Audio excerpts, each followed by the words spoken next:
NASDAQ.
NASDAQ.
Aussie yen.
just want you all to hear it.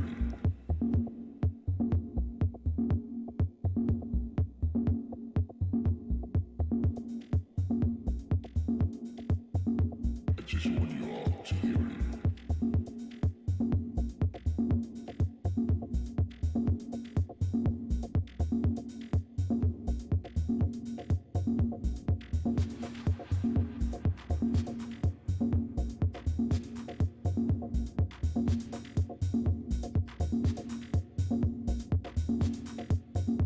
Just want you all to hear it.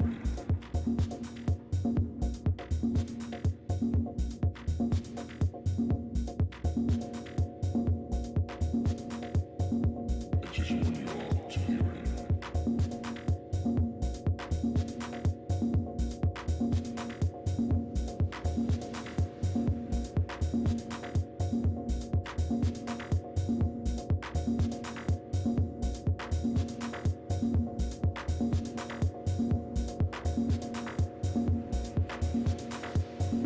I just want you all to hear it. I just want you all to hear it.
I just want you all to hear it.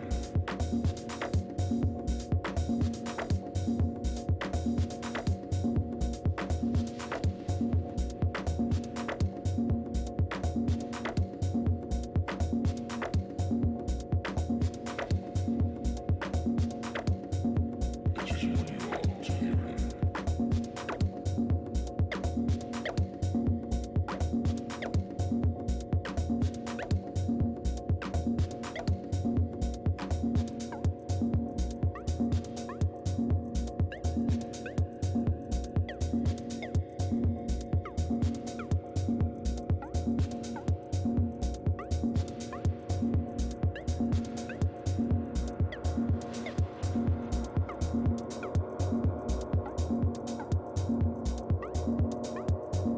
I just want you all to hear it.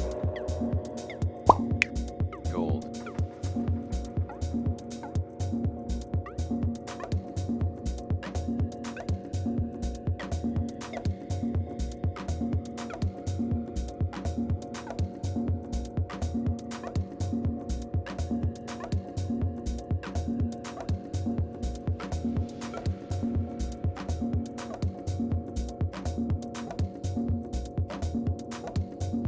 I just want you all to hear it.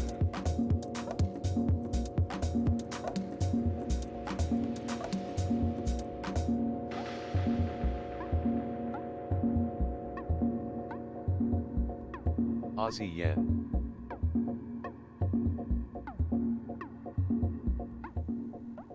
Or something's going on here. Without hesitation as needed, with an eye on the pandemic's impact on the economy. Also keep forward guidance on rates. Expect short and long-term policy rates to remain at present or lower levels. I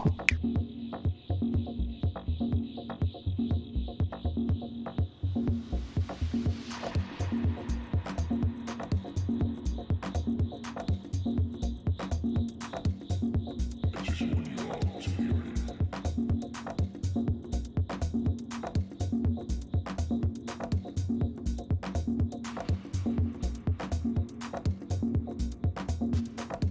Oh, Bank of Japan interest rate decision, that explains it.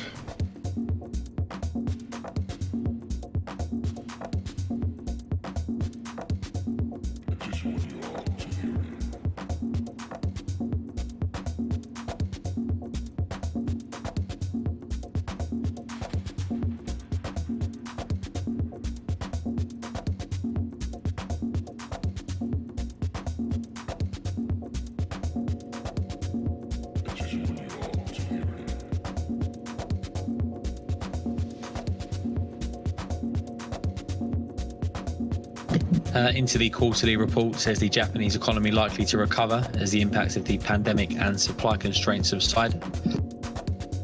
Must be vigilant to financial and currency market moves. Risk to prices outlook skewed to the upside for the time being, roughly balanced thereafter. Inflation expectations are rising, says the BOJ quarterly report.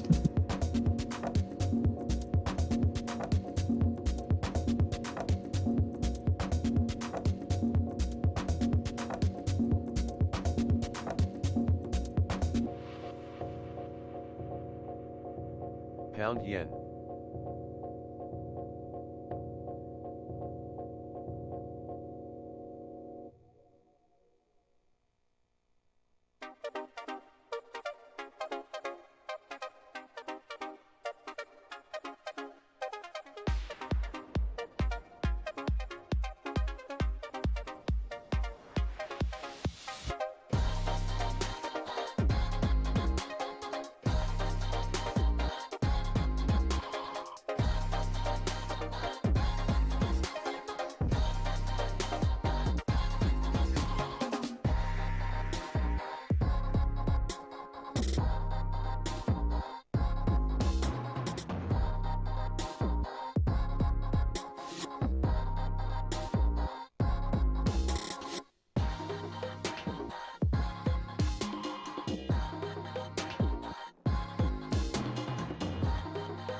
Gold.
New Zealand data coming through now. Credit card spending on the year for June rising 3.5%.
Aussie yen.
Anything?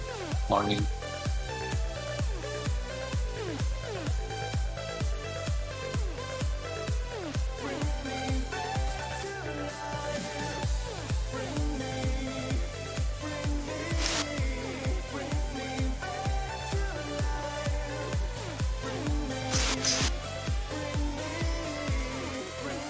Hey, morning. I'm just doing something, but I'm here. Oh, nice. Are you trading? I'm buying Aussie yen, but there was just a Japanese interest rate decision and everything dipped down. Held in on the dip, but I'm not so sure this is actually gonna keep going up.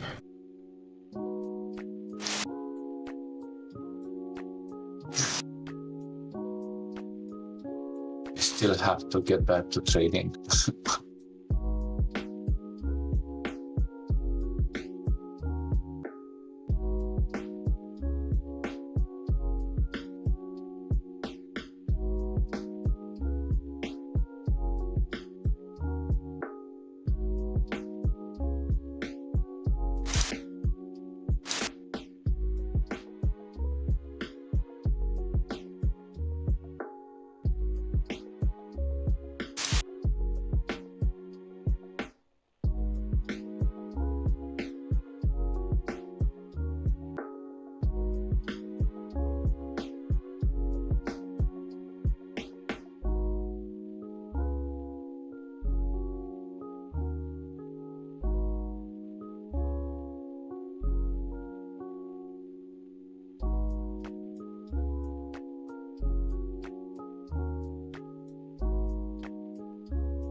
Pound yen.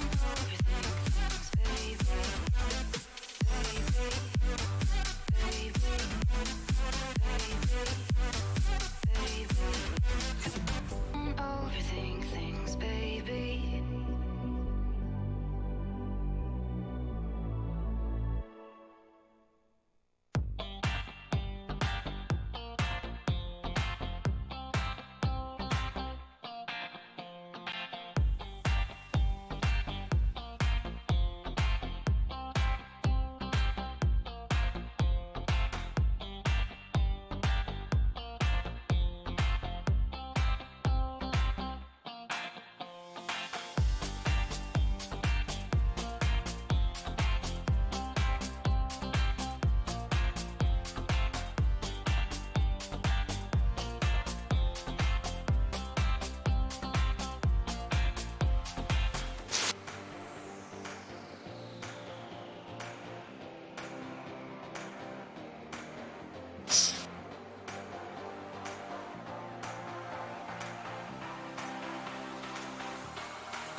Yeah, the yen buys are probably gonna fail.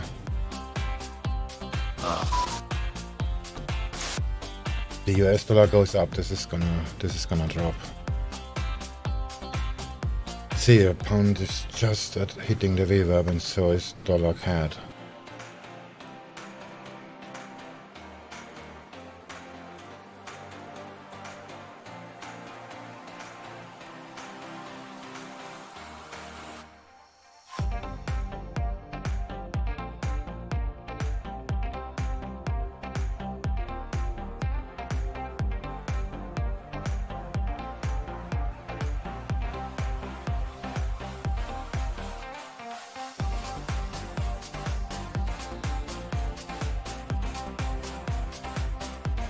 Aussie yen.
Alright, moment of truth.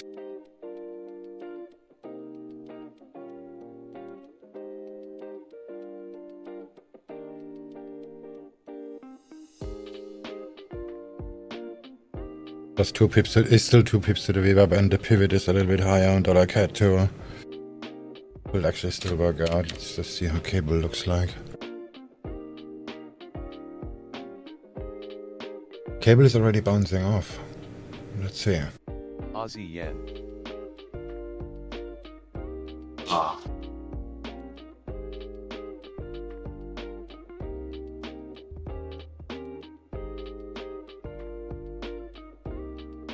Aussie dollar doesn't look so healthy.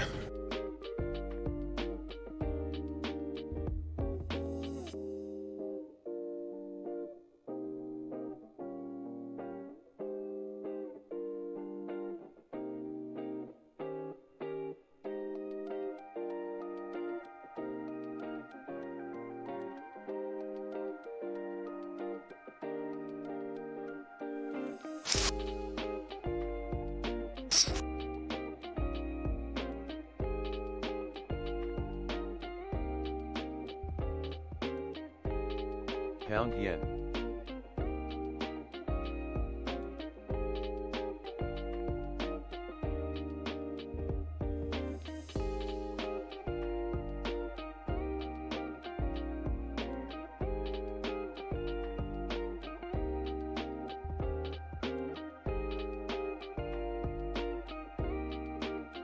Yeah, I'm gonna move the stop higher.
Order filled.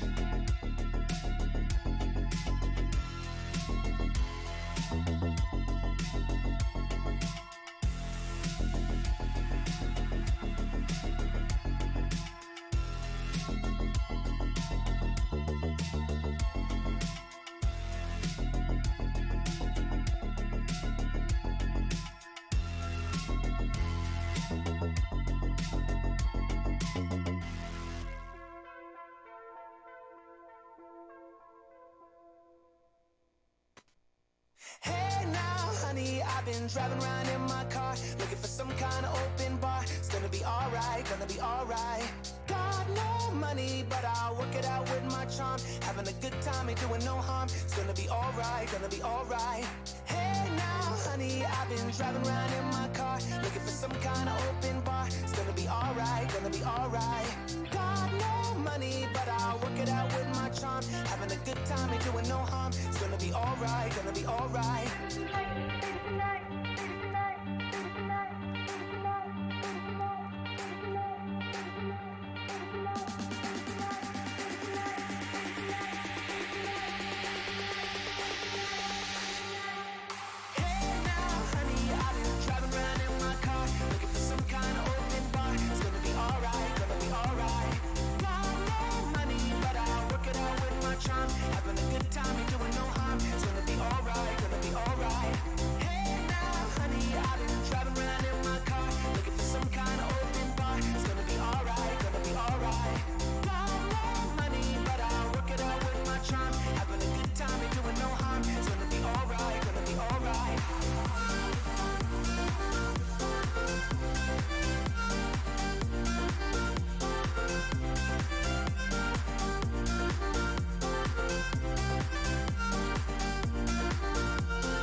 I have sent you a DM on Discord if you can check it out at some time.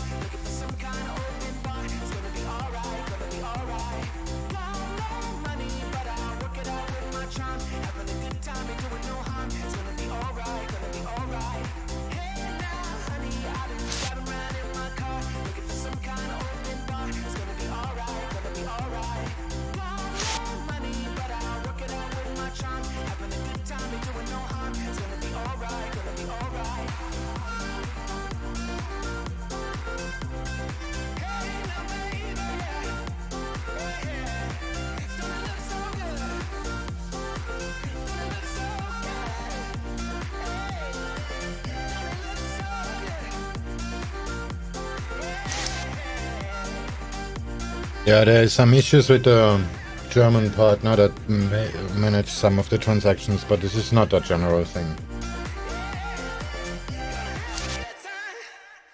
Oh, okay. Do you have any idea when to get fixed?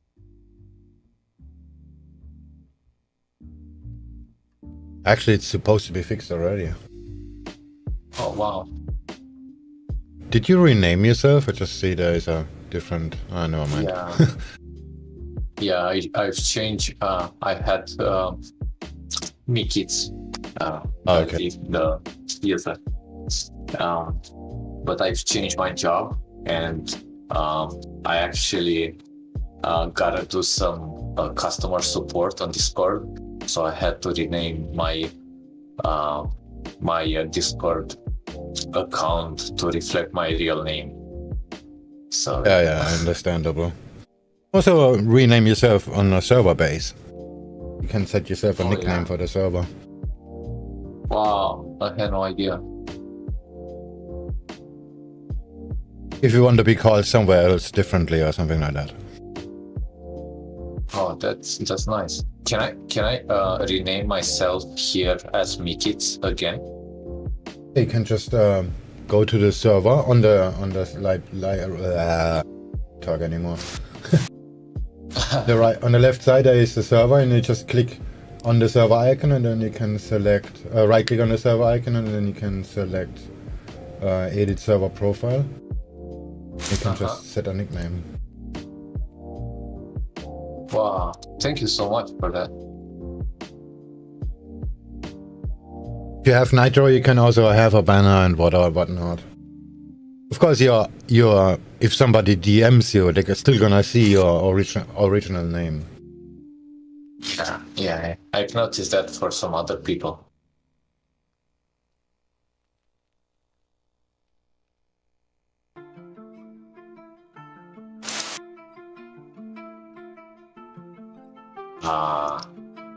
Too bad it says you don't have permission to change your nickname in this server.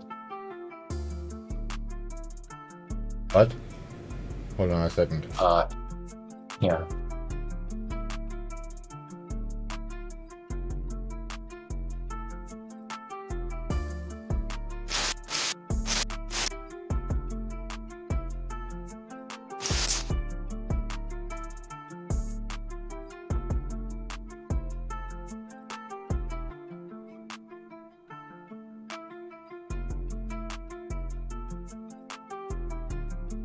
Is that a role permission?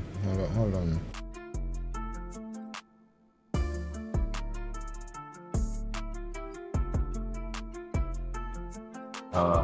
I sent you a screenshot with what I'm seeing.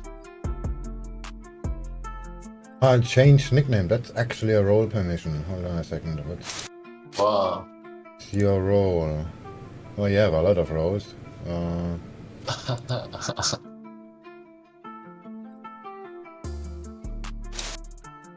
But still not Mr. 8-ball. I still don't have the good one. I need more roles.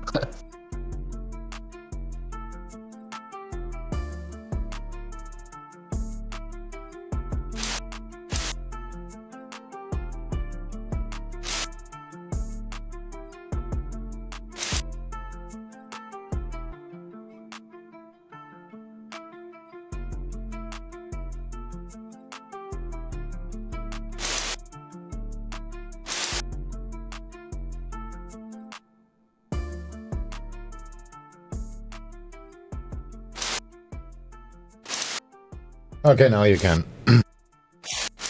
Oh, awesome. Let me see. That was a error in the. Yeah, they introduced this branding features for so you can have server profiles, and somehow the permissions got reset. Nice. I've done it. Thank you so much.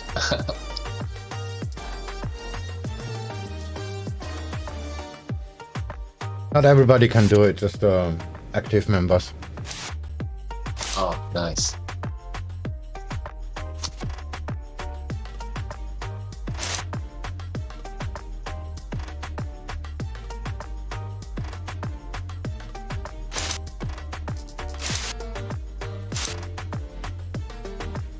Pound yen.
What?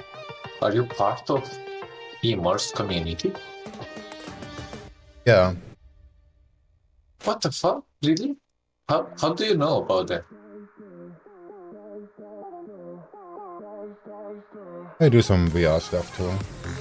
I don't like Immerse, to be honest. I'm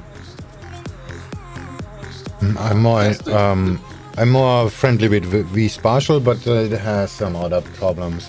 I'm actually a beta tester for vSpatial, but I haven't used it for a while. Oh, that's actually the job I was talking about. I am an engineer, a software architect, actually.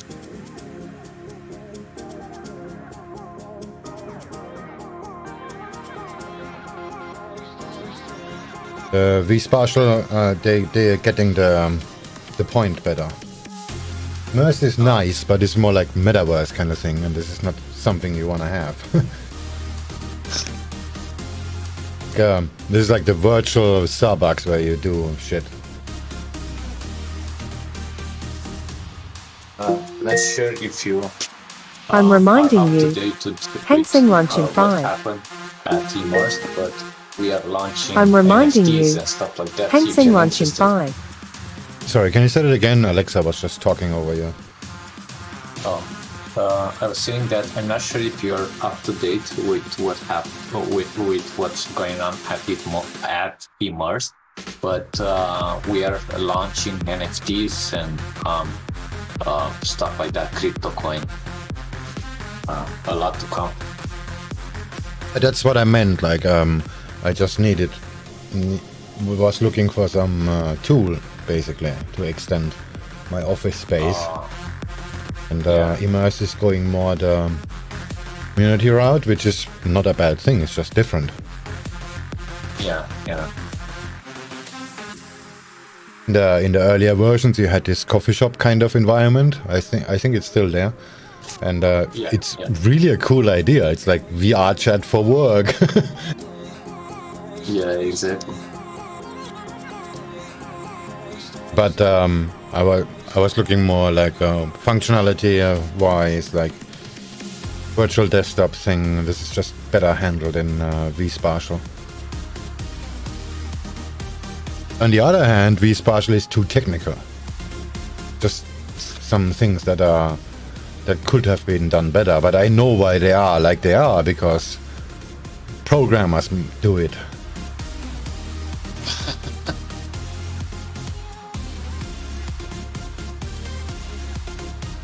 Well, if you need any help, or if you want to get back to Immerse using Immerse, just let me know and I can help you with whatever I can. That's nice, yeah. I haven't tried it in a while. Maybe I need to check. I saw there were some updates, and I just clicked through them when I have some time, but I didn't really start it. I just let it update. Just some behind the curtains details. We are actually working on some big updates and changes also on the subscription side. We will remove subscriptions and stuff like that, but yeah, just keep an eye on the community.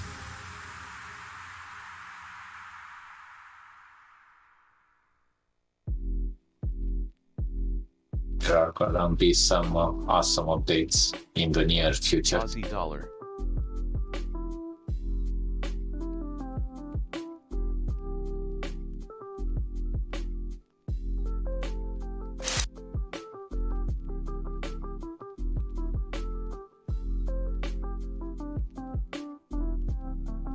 I think one of the main problem is that you cannot really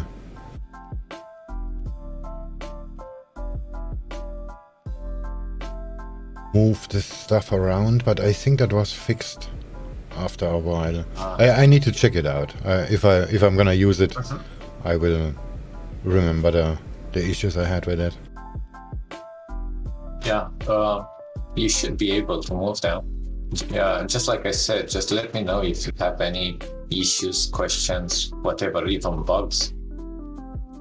Just let me know and I can take a look. Sure. don't think I found any bugs. It's just general experience. Yeah, I totally understand.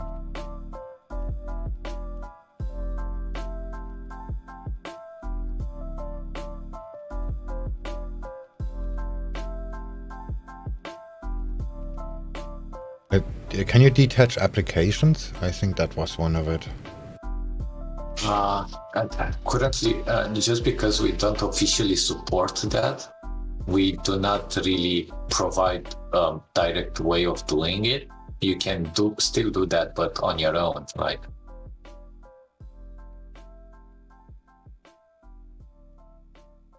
But we usually provide like updates every month or so with fixes and new Aussie stuff. dollar.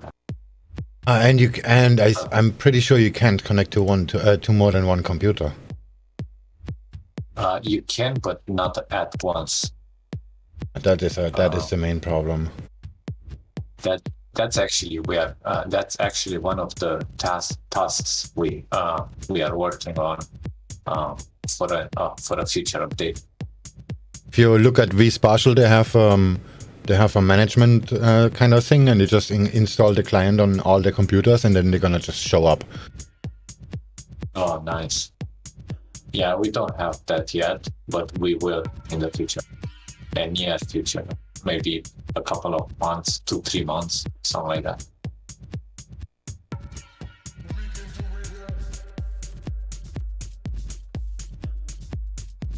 I think that was the main reason why I went to with vSpatial at that time, because I use more than one computer. Oh, yeah, I see.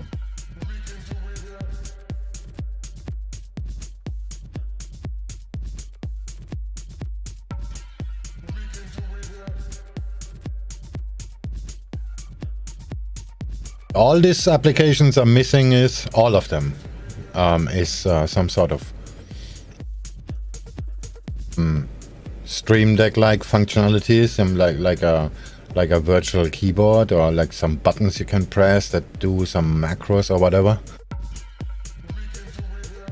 I mean, if you're looking for some ideas, that would be a killer. We actually have virtual keyboards as well as tracked keyboards, but those tracked keyboards are only provided by the Oculus, and they only allow two keyboards right now, one from Apple, one from Logitech. Yeah, I don't mean that. I mean a macro function, because in VR it's a lot more difficult to get some complicated tasks done, or repeated task or something like that. And if you like, I use a Stream Deck, which is actually hardware, but I can tell it to do whatever. And if you would have something like that in VR, that would be amazing. Like a small, just an additional window where you can actually program macro buttons that do something, like complicated tasks you can do easily with your keyboard, but you can't do in VR because you don't have the keyboard. Okay, I see what you mean. That would be nice to bring up to the team, but I'm not really sure exactly how many other people will actually use something like that. I mean, pretty sure a lot of people will use that. I mean, if you use it for, like, if you're a programmer, I mean, it's being advertised for something like that. You have your infinite space, and but you have the space, but you don't have the interaction with the space. If there would be some, like a additional virtual keyboard where you can actually do some macros, like whatever, you record key presses or something like that. Because there are many situations where you actually have to look for your keyboard, where some things you have to do on the keyboard. Because we are in the transition phase. There is no 100% VR application. There is always the fall back to the keyboard. And if you have to take off your headset or look for the keyboard, that kind of puts the handbrake on the immersed experience. So if there would be a virtual keyboard where you can program, okay, like go to that task, press that button or something like that. That will be a killer feature. That's actually a good point.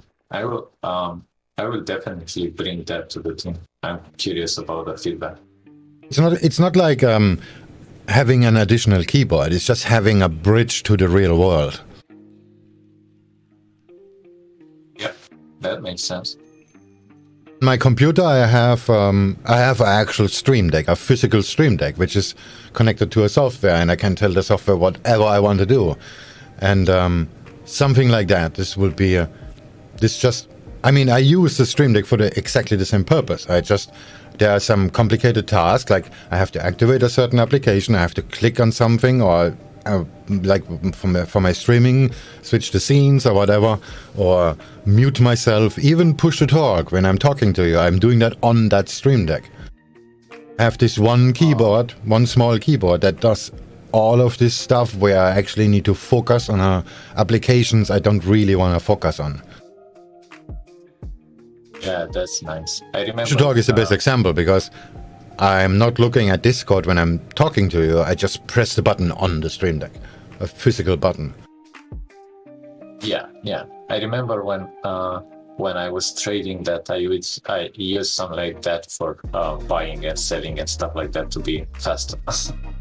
I actually have two Stream Decks. The other one is connected to the streaming computer, and yeah, I do scale in, scale out, closing, whatever. Yeah. Basically everything that needs to be done fast, I do on that keyboard because it has to be done fast. I cannot look for the mouse, move the mouse, and whatever. You know what I mean? Yeah, exactly. And in VR, this is even more complex because you have to physically move your body. You have to look at a certain point, and then if you actually have to type something, you have to open up the keyboard. It just takes forever. Yeah, true. Something like a virtual Stream Deck in Immerse, that would be the killer the killer part. It basically bridges the gap between the real world and the immersive world, basically.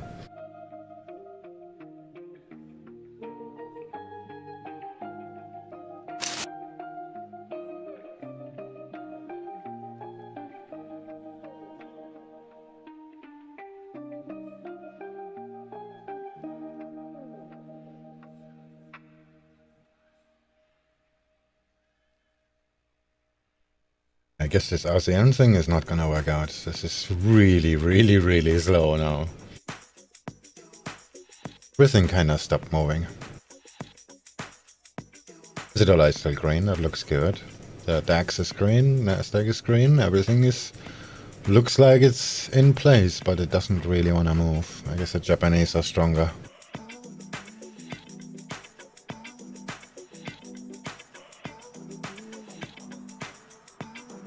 We'll just get out of this trade.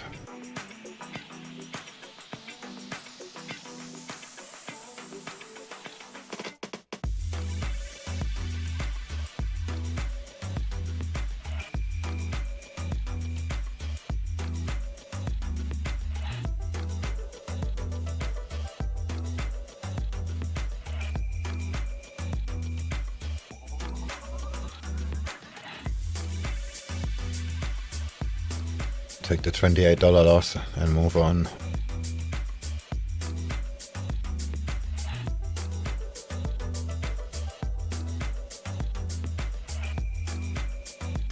It could just go down and test support.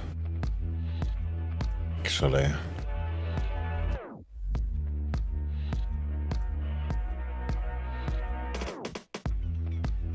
I'm just gonna let it play out.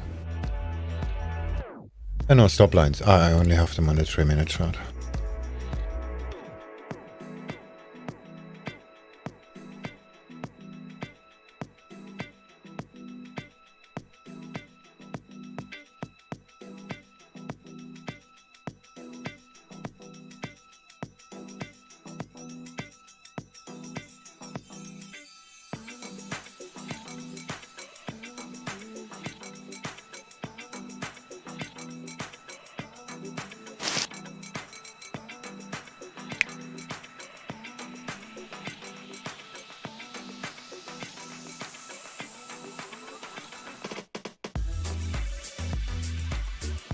ASEAN looks very short.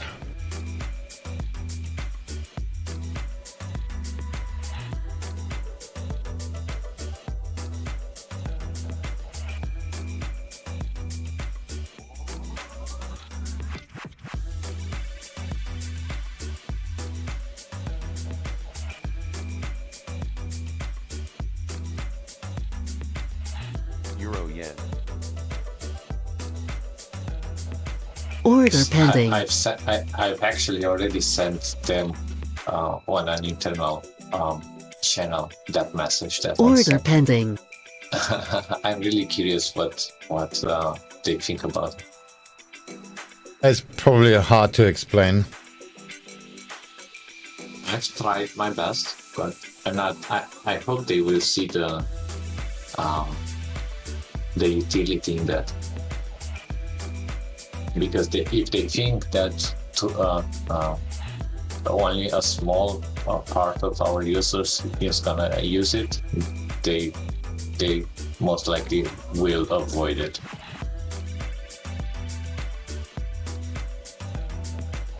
If you want to follow up on that, I just saw what you wrote. It's about to bridge the gap between the virtual world and the real world, basically. Let me follow up with just what you said. Avoiding looking for your keyboard, as example. Like, you just need to press the one button, and then you have to actually activate the keyboard or enable see-through or whatever, just to do this one little thing, and it's gonna take you 30 seconds to do it, and this is just unbelievably annoying. It's not a problem the software has, it's just a problem that you're gapping between two worlds. I should have closed the ASEAN buy. Damn it.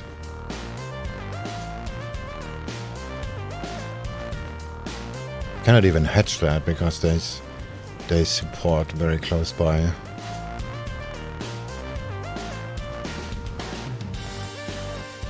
If it breaks the structure now, then the support is just 12 pips down.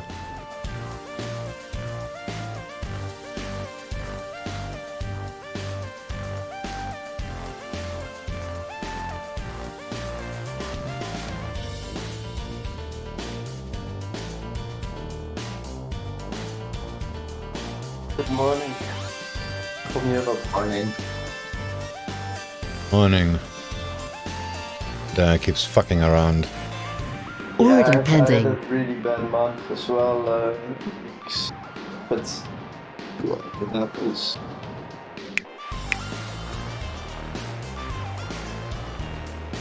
I guess the Japanese yen is getting stronger, so Order my yen pending. buys are probably gonna fail. Yesterday I got stopped out on pound yen before it made the 50 pip drop. I actually bought into that drop, and that moved my average price even below VWAP. Now and then it was hovering on the VWAP, and I was actually saying, let's just take the $20 loss and move on. I didn't, of course, because I'm an idiot. No, but your stop didn't get hit, right? My stop was way too tight. Like I should have just. Okay, if your stop was based on the actual structure, yeah, then you would be gone. Nominations at 29. The structure. Actually, thinking of putting the stop like that too. I just a minute ago, removed the trend lines for that, and then I would stop that like, I don't know, -6 or something like that. Yeah, honestly, I think the market is a little bit tricky. It's because of the Japanese interest rates. You see, the yen is extremely strong, but also the US dollar is weak. That should play out very well on dollar yen. Yeah, I was short dollar yen yesterday, but I got hunted. It's odd, the price action is just the same. It just drops faster. Yeah, I got good news. I got the email from I told you I want to work there in Tokyo, right? So I can follow maybe some trades on the phone and make some money in the meantime. Because I think in the long run, I think at my age it's better to develop some discipline. Plus I'm trading some prop firms, but I don't really like this. Because I got like a huge payout, but I need to run 16,000 in profits before I get the next payout. And I don't think this is really doable in the short term. Yeah, this is something you can do on the side, and then the account needs to be very large in order to make sense. Yeah. You have like, I don't know, like $2 million equity yeah, on the account, and then you're just chucking it along on the side, and once it hits the target, then it hits the target. You need to pay the bills in the meanwhile. Because I think, yeah, just trading is not good. It's really way too stressful. The account is smaller, it just doesn't make sense. Yeah. Plus, I think with everything on discount, like what's really nice about this job, I work solo, plus I get paid out all the holiday days and all the shit like that immediately. So this is really good for the... So I don't have to wait for the 13th month, etc. to get paid out. Okay, Plus, that's I good. think all the markets are on discount. So I want to start like dollar cost averaging just to relax a little bit more from the foreign exchange.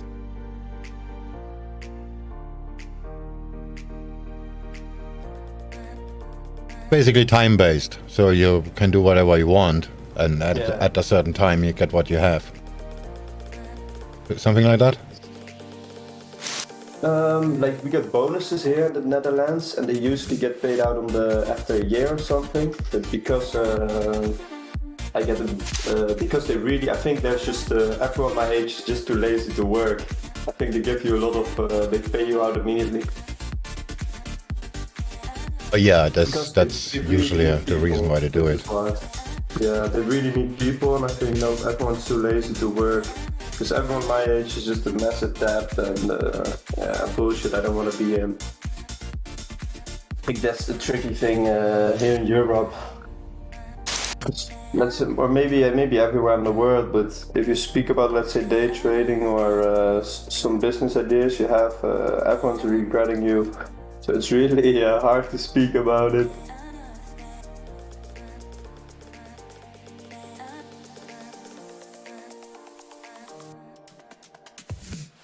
Plus I work like purely by myself in a hotel. It's not hard work. It's just welcoming guests, and that's it. It might be somewhere.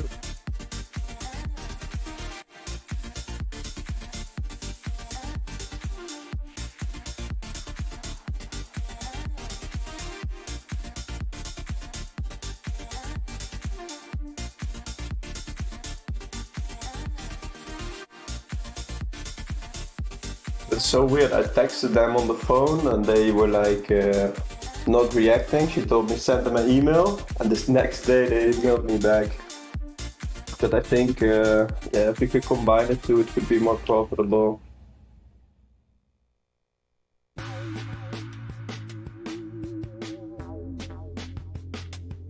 Doing what trade yesterday ended up making the curve go positive?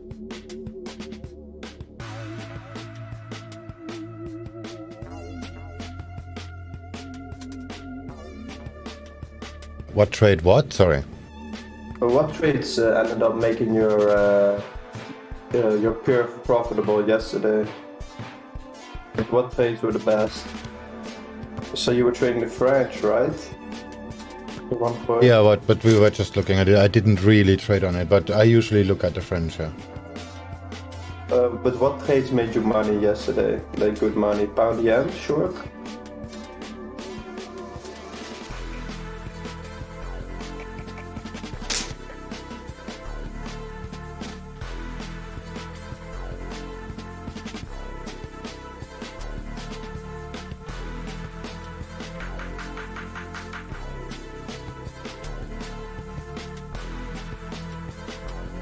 It looks like my capture card has a problem.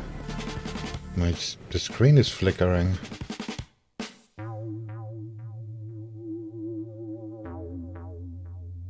Yeah, I can see them.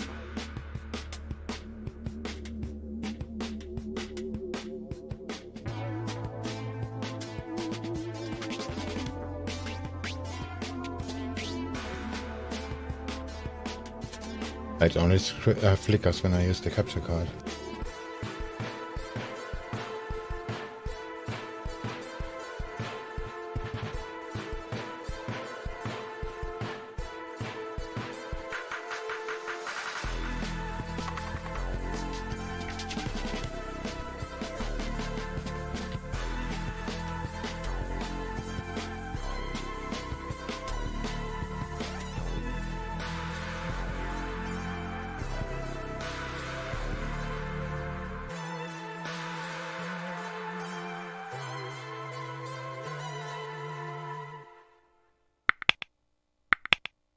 Does it happen on the idle screen too?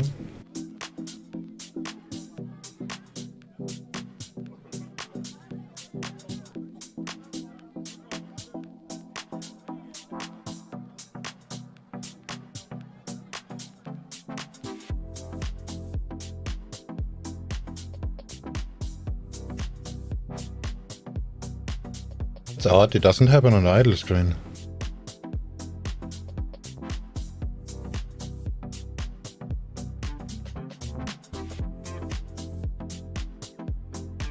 Even the capture card is full screen.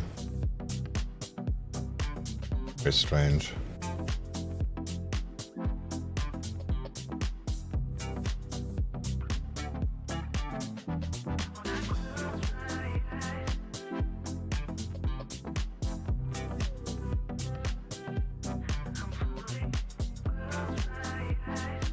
Now it's gone.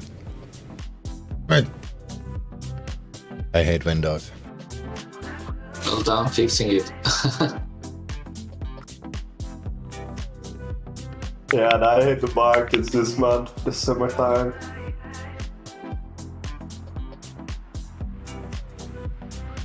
Do you recommend getting a psychologist or a mentor swing, or just do everything yourself?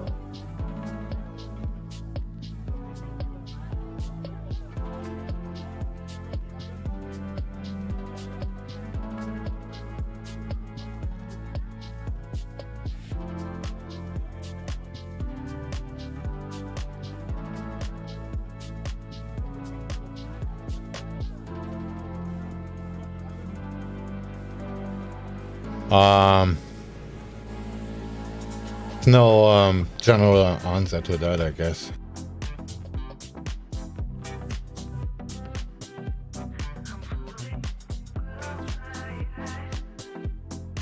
Depends how you deal with it, basically.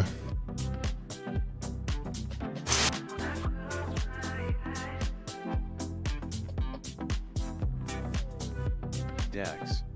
Yeah, what's Do you your actually- Go on, Mike, please. I just wanted to ask Swing if he provides mentorship. I actually never asked this. Well, I'm happy to help, but I don't have a program for that, because I don't sell anything. It'd be nice to have some kind of program, at least for, I don't know, for the members of communities, for a higher rank or whatever. It would be nice to have some kind of program put in place that maybe you can help us or stuff like that with some subscription based or whatever. That would be nice. The hardest The thing problem I if think you would be- charge money for it and you have to provide an actual service, and that will create a conflict of interest, because most of what I have to say is actually not good for the business. Oh, okay, I see. I mean, I don't mean like I don't know how to put that. Let me just think about. Basically, you have to do certain things that are not really good for the business. I mean, the business in terms of making money. And that's why most of these wannabe educators or whatever that just want to sell you something don't do that. Like if you look at these courses, they all sell you the holy grail strategy or whatever. This is how you make money from now on until you die, blah, blah, blah. But they're completely leaving out the risk management part, because they know that this is very hard to bring across, and this just makes it very hard to sell. Then there is psychology, then there is win streak, lose streaks, change of markets. Yeah, most traders have the right idea, they have the right approach, everything is perfect, but then there are some things that are not aligning with reality, and if I'm starting to point that out, that puts me usually in a bad position. You will get judged, you will be the boogeyman. Yeah, okay, if you do like, okay, you pay me for telling you where you're doing things wrong, that's okay, but but it's not gonna be a very healthy relationship. That's basically the problem. I have a few investors I work with, but I think I'm just gonna start working The for head of the myself. German network regulator says gas nominations for Really Nord Stream bad 1 some for today people out there. still Like, at you make the business 30% of deals and capacity don't stick on with July the deal at 21st. all. Says this is binding for the next 2 hours. Really crazy how scumbag some people can be. Like I finished a 20k account for someone. We like split the price. I manage it, split the profits. And this man, he went on holiday and he blew the 20k account in one day. When we had a deal, he should not touch it, only withdraw. It's like one of the reasons I'm like cutting off all the bullshit investors.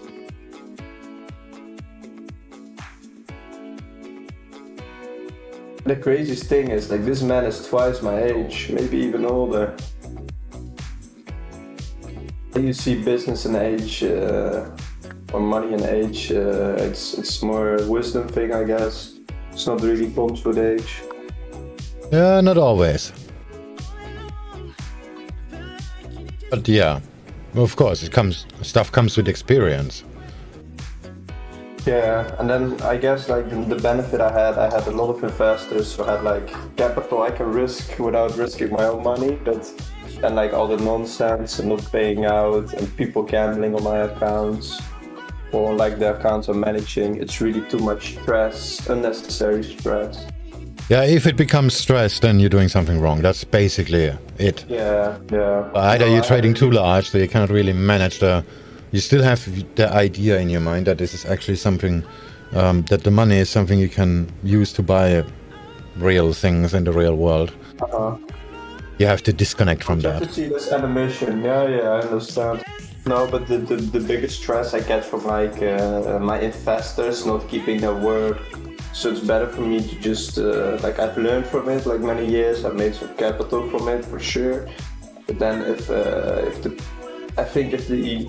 like I have bad feelings. Like I'm working on an accelerated account, and we promised to split the profits. And then when the money is there, my investor is like changing his words.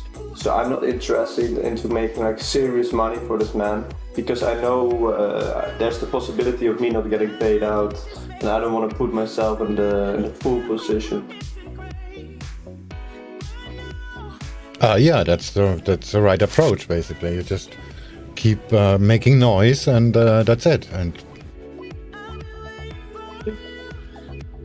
it comes down to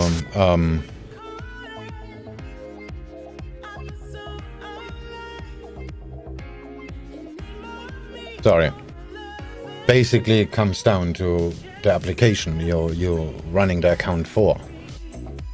It's like if you wanna make some fast money, then accelerated is probably not the way to do it.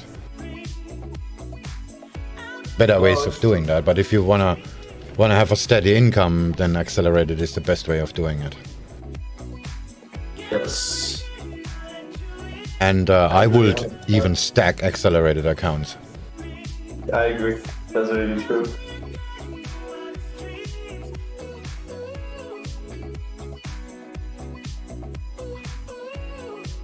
My cat is walking zigzag in front of me.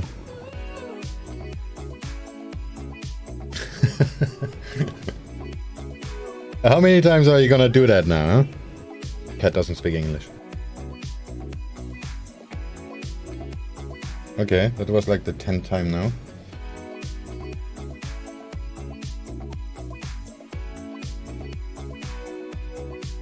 She just wants to be pet. Old girl. Yeah, return of investment is like the key value if you do something like that. And that counts for all of these types, basically. And this is where people usually getting clouded in their judgment, because some of these challenges are actually really cheap. Then like you say, oh, it's just $200, and but then you fail it 10 times. Well, then it's $2,000. In that time, how long to fail a challenge 10 times? This can take you a year. If you're a crazy person. Let's just say you're trading like a normal person, and you would just keep failing like 10 of those. Then let's just assume this is gonna take like whatever, 6 months. Yeah. But you lost $2,000 in 6 months. That's not that much money, but the time you lost is so much more. If you have spent that $2,000 on an accelerated account and just keep on chugging it, making like $500 to $1,000 a week, then that's not a high risk trading. That's just noise basically on the account, but you're making a steady income, so your return of investment is so much faster. Yeah, plus all these programs, like you can even finish it and then fill it. So you would have made it 12% and then fill it. It's really, really hard to set up. But this is... It's not really by design. I mean, of course it's by design. I mean, who are we kidding here? But it's also... It's not the design of the creator of that program. It's human nature that plays into it. 100%. It's not like the firm is exploiting something that's out there, or having some rules that cannot be followed. It's just that human nature plays into it, and that makes it so much harder. If you have an accelerated account, you pay the risk up front. Like, you can lose 5%, you drop 5%, like right now, money is gone. This just makes it an investment. You as the investor, like the person that actually takes out a credit card and pays for it, you just invested 5% of 50 grand, and then you the trader works with it and makes the investment to be a return basically, and it's happening on the first or maybe the second week already. What do you makes think about the things Vipers so much more easy. Swing, have you seen the Vipers accelerated? But this is also something, they have some edgy stuff going on. I don't mean the scam, they're 100% legit. Yeah. No, it's just 50%. yeah, they're like the second best kind of thing, but I don't like this structuring with percentages. Accelerated account, you just don't have it. You make $17, that's fine. Which one is your favorite from my Forex ones? Accelerated. I don't have any other accounts. The Rapid accounts are a complete scam, and again, this is not something you can blame the firm for. They're just providing what people want. Rapid is bullshit, yes. The Rapid is bullshit. That's total bullshit. Like, it cannot be any worse than that. But like I said, you cannot really blame the firm for providing it because people want it. So they just give people what they want. Having the feeling of making something which you don't. Little over it, but I think if I do it with a job on the side, it will be a lot less Now stressful. the Nord Stream gas delivery did lot more resume scalable. Thursday morning. It's now called into DPA. Reuters reporting first, now doing the rounds again.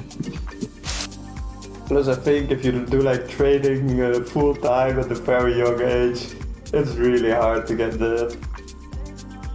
Yeah, but if you do it at a young age, you have a massive advantage. The advantage of time. You got the experiences earlier, and if you get the gist, then you're gonna be a millionaire in like no time. If you're like 40 and you start doing that, then you lost half of the time of getting there already. Yeah, that's true. But I think just the way I set up myself, I kind of backfired a little bit. Like I have a really big accelerated account with an investor, but I already see how it's working into problems. Like if you do a good week, they message you like, oh, you're fantastic. And if you do a bad week, they message you like you're a demon or something. It's crazy. You mean really big? Yeah, it has some, it has like, I could easily make like 2K a month from it in the long run. I mean, what's the balance? 160. Okay. I think I'm just gonna start building these accounts for myself because I have a feeling that once I start to scale this account, my investor is just gonna run away without paying me. You just have to diversify. Like if you make some profits and then you go to another firm and just have an account on the side and just copy the trades. Yes. No, but Something like that happens. But this is the same with if you're trading your own funds. You don't have $1 million with one broker. Yeah, that's sure, you can do that, but it's best. in the end, this is all about trust. This is not about regulation. This is about trust. Like everybody's, oh, they are not regulated. Sure, they're not regulated because they're not a broker. Stop talking nonsense. On the other hand, this is about trust. Even if the broker is regulated, if they go down, they go down. You're not gonna get your money back. But what's also interesting, you learn like about indices. You learn about a little bit about the cryptos, of course. But I think you get a lot of knowledge. It's actually very like, let's say if a normal person would maybe invest 5 or 10% of their income and just do the DEX let's say in all their working life, they would have made so much more money. Or they would have coped with inflation, which translates in more money. Not in more buying power, that's what I meant. Why markets never go down because of inflation. Markets going up doesn't mean the companies perform better, it just means the money is worth less. No, I agree, because this is also one of the reasons I got interested, because of inflation. It's a huge... that's something interesting. That's why there are two values. There is the inflation itself and CPI, and that's also a reason why inflation is quoted in percentages and CPI is actually quoted in the currency that's being calculated on.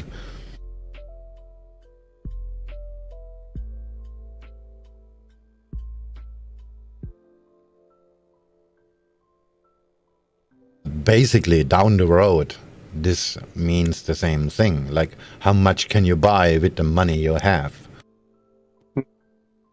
But this is literally inflation. Would you say it's smart? Okay, there are other factors that going into CPI, because production costs and blah blah blah, and economy and as a whole and all this kind of stuff. But in the end, it's just inflation. Let's say flat 500 a week, not from the markets but from just income. Like if you diversify this pretty smartly, you learn like a bit about investment or like managing portfolio, no? If you do this for, let's say, 5 or 10 years. Because I'm thinking like the NASDAQ starting to look pretty interesting again. Yeah, if it dips more down, then this is gonna be a very nice dip to buy. Yes. The problem is most of the time the problem is just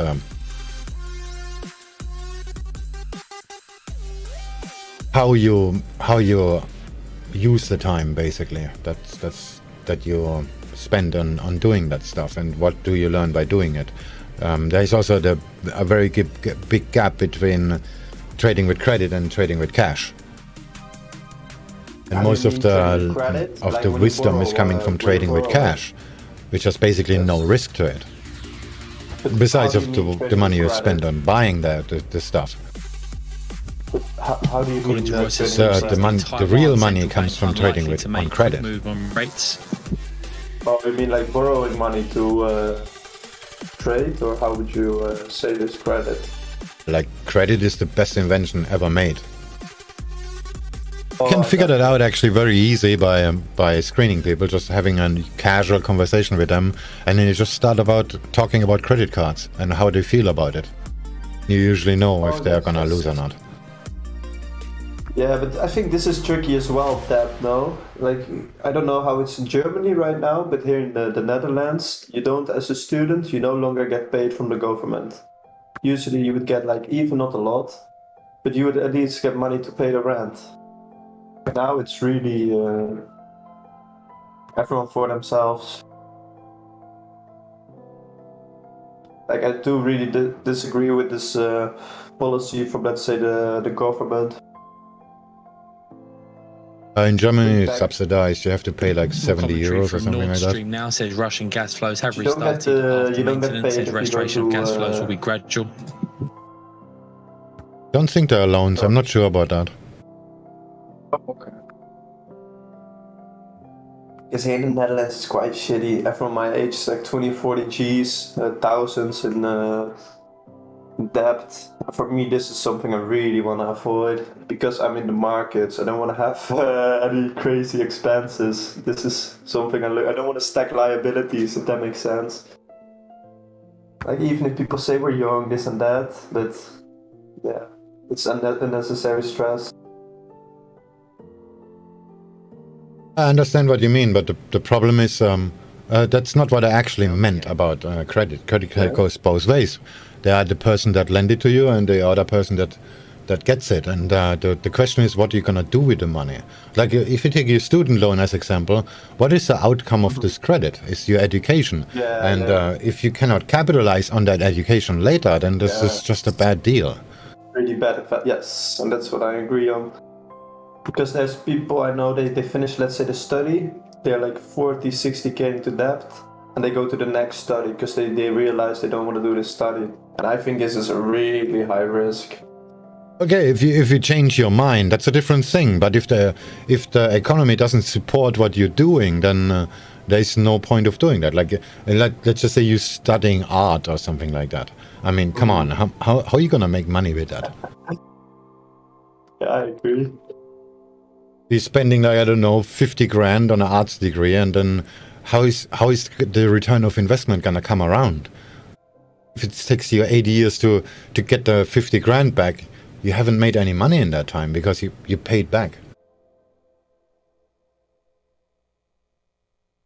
100%.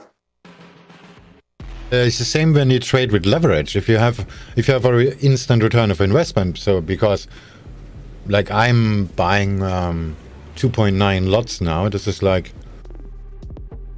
not what I have more than that on the account, but that's not the point. I'm having almost half of my account balance on this trade. I can do that because I have leverage. Doesn't mean I'm risking half of my account to do that because I have a stop level. So because I have both of this together, I can make far more money than I could do with cash.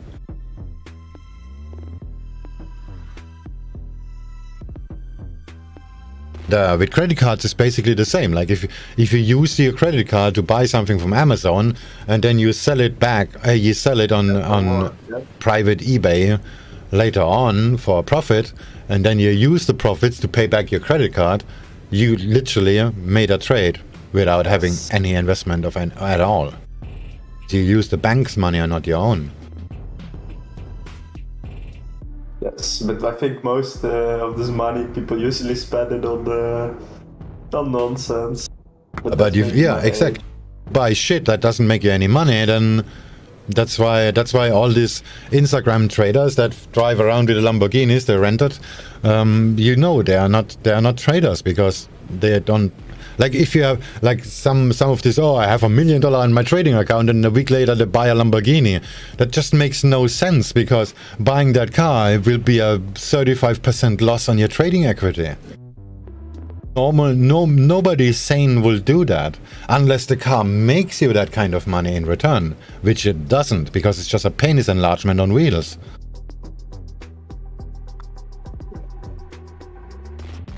No, and I think like the longer you go in the market, you learn about yourself too, I think. about your emotions, how you go when you have like big wins, big or like better weeks, lesser weeks. I think this also it trains you in a way. Yeah, sure it does. Even though the masses will not understand. There are way too many cats on my table. Something is wrong here. There's a spider behind my screen or something like that.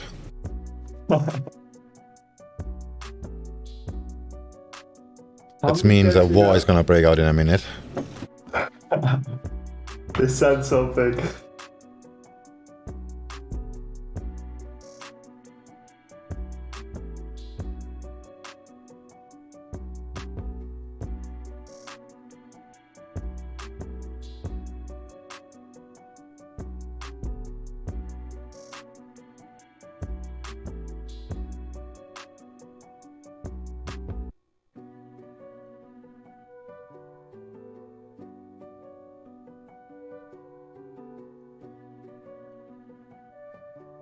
I have a feeling I should get out of this trade.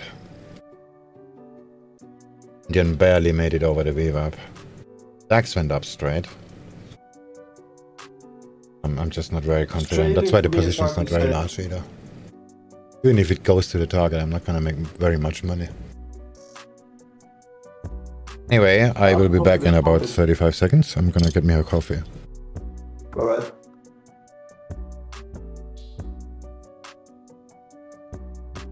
If I go randomly offline, that means the cat's found the spider. Alright.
Alright, what did I miss? I'm broke already?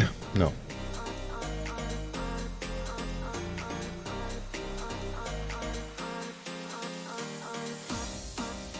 I'd say it's hard to see.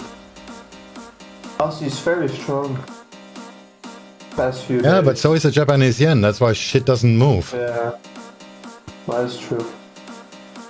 Yeah, dollar yen is really short.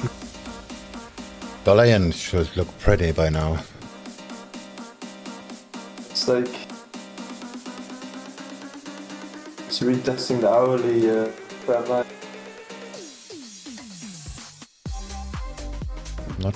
Not as pretty as expected actually. Yeah, Still in the range. really choppy.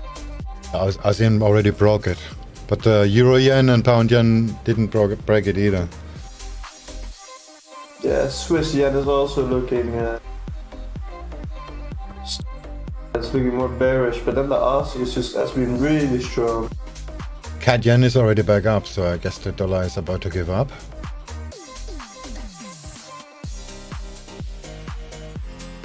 CAD yen just went casually nowhere.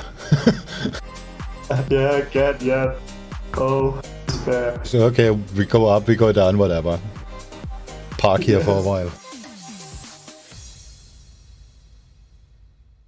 CAD yen is a pretty short now. Yeah, it did Dollar yen as well. But that's actually good for. hours. So if the yen is not that strong, then ASEAN and Euro yen is probably gonna go up.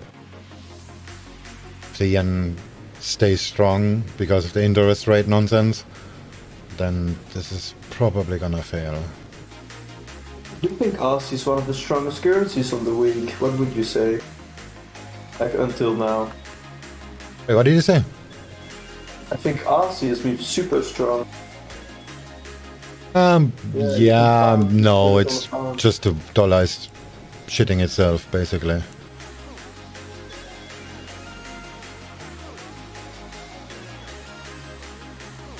Yeah, I was thinking of Euro 1.1 was also a really good psychological level. For $1 is €1.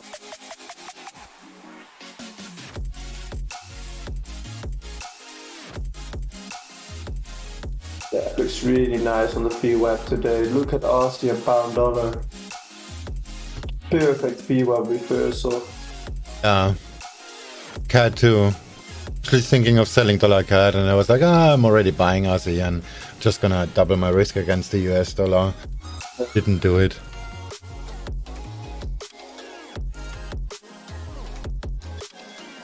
But the pound looks really pretty. It was a very nice reversal. Yeah.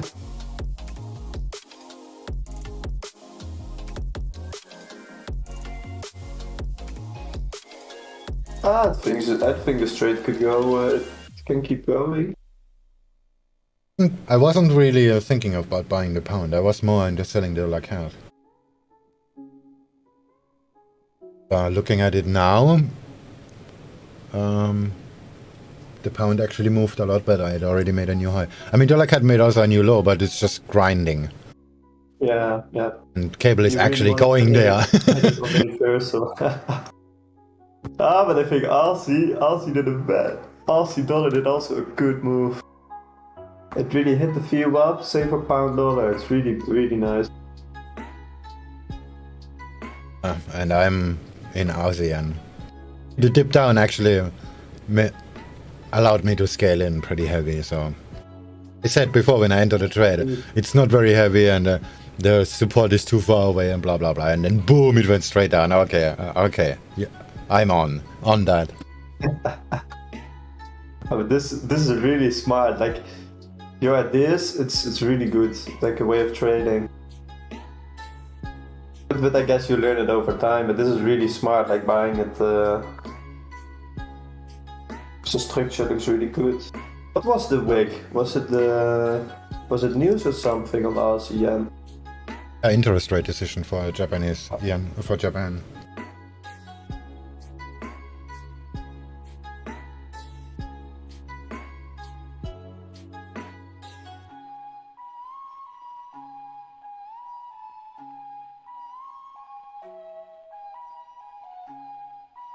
It did move. It's moving nicely now for Asia. Already 30 pips from the lows.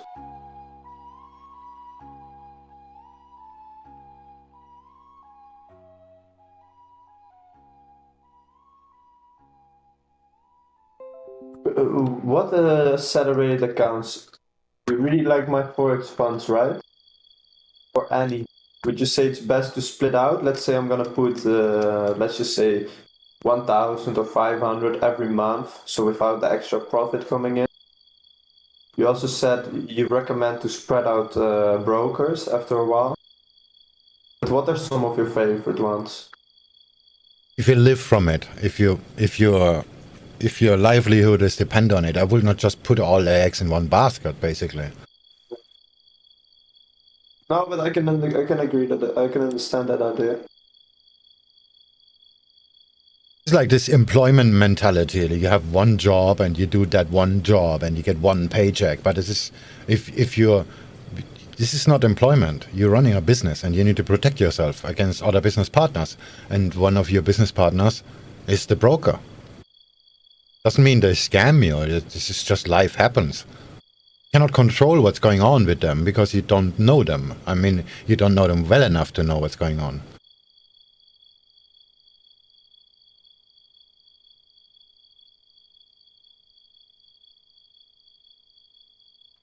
And the conventional or empathic, the only difference is, yeah, it's almost the same, just double the leverage. It's actually the same. Yeah, I might try a 10k challenge soon. Just trade it for like a long term.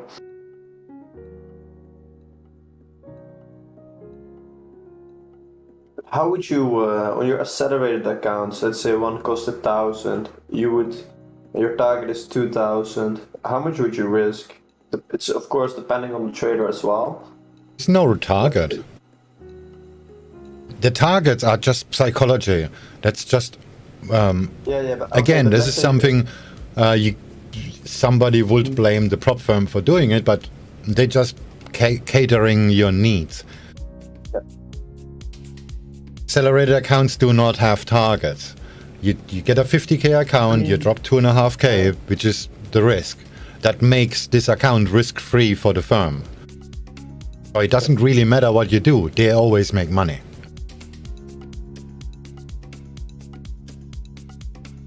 There's no conflict of interest. So, and they create the conflict of interest by imposing these profit targets for you to scale up. But there is no requirement for you to scale up. If you make $100 a week, that's fine. Then you make $100 a week, and if that's enough for you, I mean, if your business can run with that kind of money, then you're good. There is nothing really forcing you to make more money. What's nice as well is you don't have the time limit, right? And all this nonsense. And that's why this type of accounts are perfect. You put down the money, and then your aim is not to you don't have any targets to reach. You just keep making money, and so you have to look at it from an investment point of view. Like you invested 5%, and how do you gonna get that back? In what time frame you are planning on getting that back?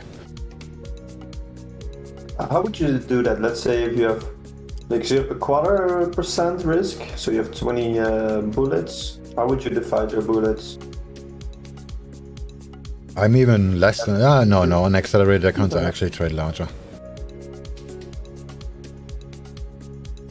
I recommend, let's say if you have a bad Currently, period, I'm on one of the accounts that has 100k. I'm down, so I'm copying 1-to-1. The other two accounts I copy 1-to-3, and the other one 1-to-2. I'm risking 0.2, something like that, on these accounts. It's the one that's down. It's 1-to-1. It's about 0.15 risk, what I have currently on.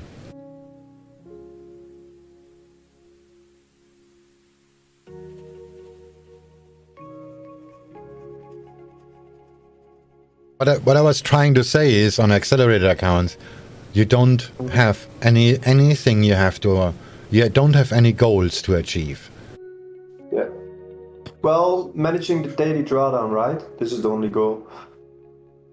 No, not even that, because you just trade, and you don't trade like a caveman, you trade like a trader, and then this is not really an issue.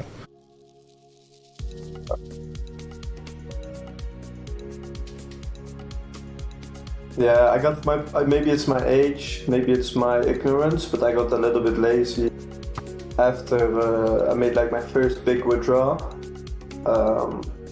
Yeah, so I think it's good for me to switch some things up. It's like you live, you learn, you know, every day.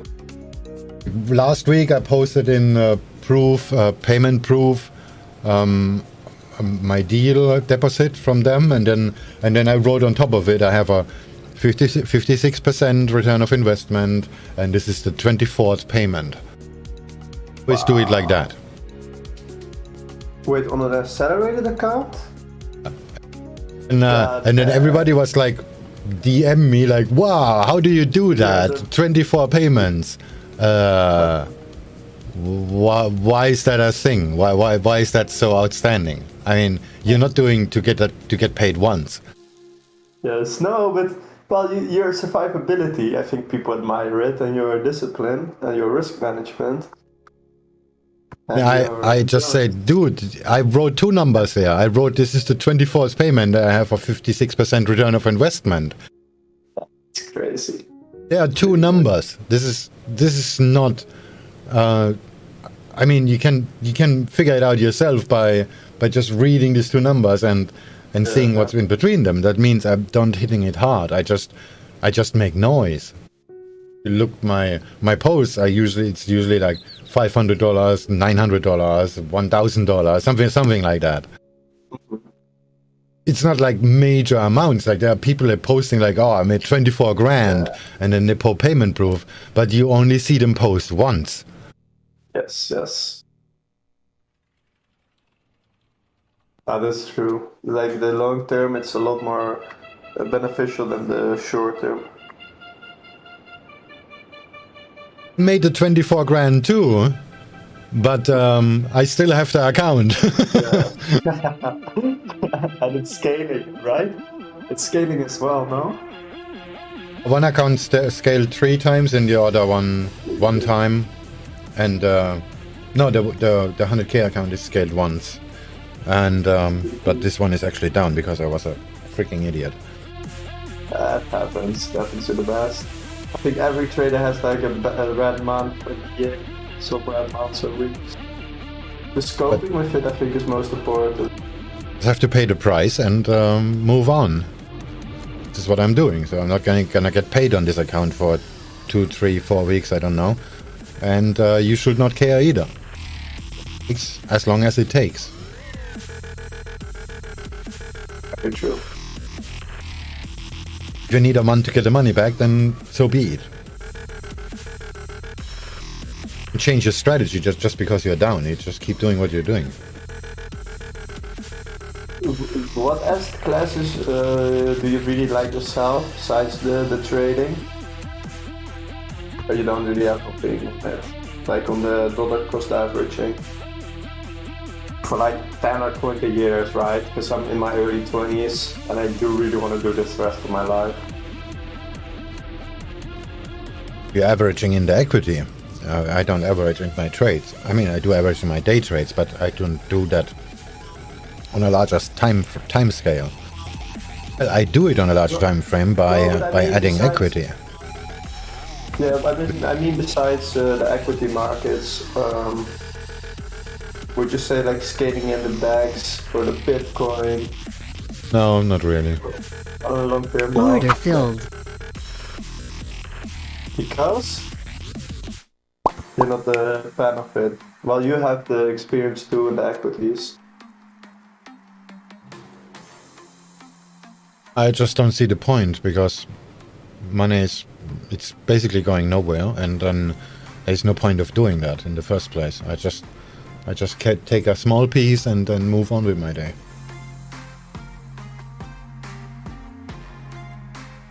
And if you take a lot of small pieces, that ends up in a lot of money. I mean, it's I'm doing average 15 to 17% a quarter. That's very good. The bank is gonna give you that. But yeah, so that's why I'm asking you: is it not possible sometime, like a smaller salary account, to copy it to? Or no, you will be getting issues, right? you're gonna get scaling issues. Oh, you mean copy somebody else's account? No, you can't do that. They're gonna find out and gonna copy just your trades kick you out. automatically. Let's say copy your trades automatically on like an account that's gonna run for years, and we'll do a profit split. You need to deal that with them because they're not allowed that. Yeah, you will get any issues.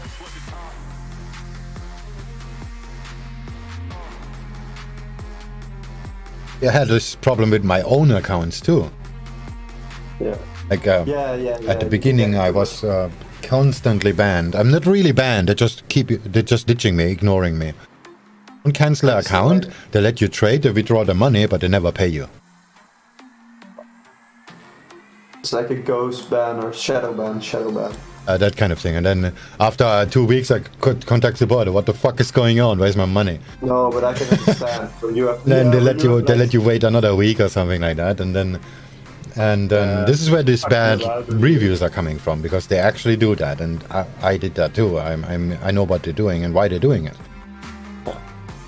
No, I can understand, like, because this much money on it.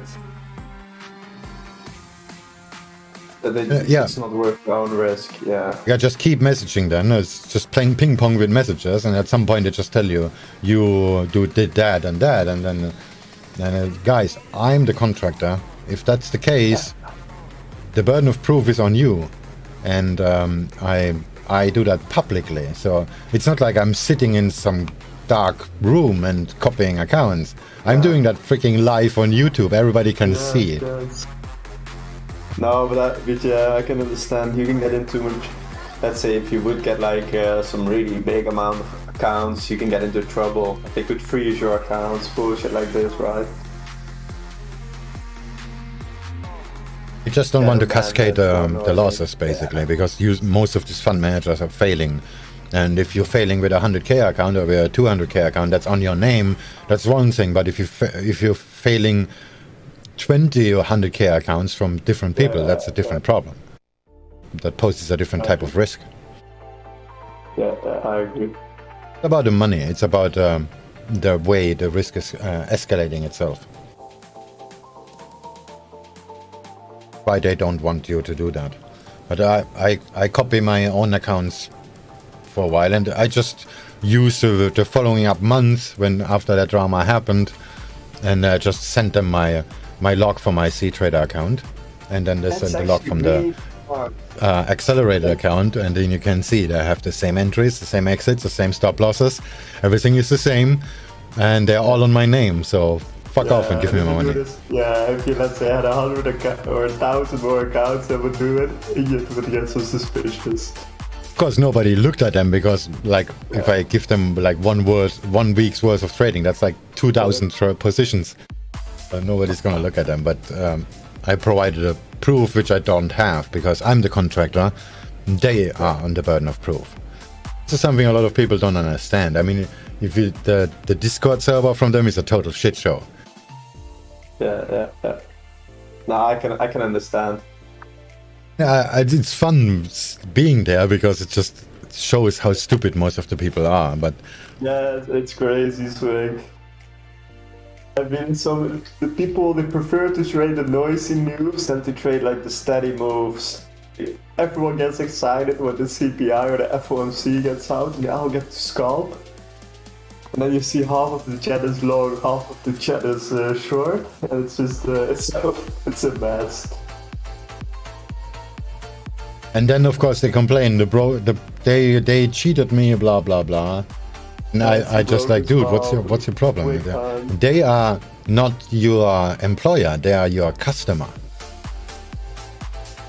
So there are some things that just don't work out. They're acting like they have a job, but in fact they are the provider. If you trade for a prop firm, that makes you the contractor. Not working for them, they are your client. Yes. No, that's true. But this is also really nice about these times, right? Because were the props 20 years ago, 10 years ago like this? Yeah, but not exactly like that. The freelancing was always around. This is a very, very, very easy way to do that. And technically, I mean, if you take it really technically, trading on a trading floor makes you essentially a prop trader. I mean, of course you're trading your own money, but you already have leverage from the clearing, and you usually have a delay on clearance as well. If you're doing that for a while, you normally clear at Friday, not during the day.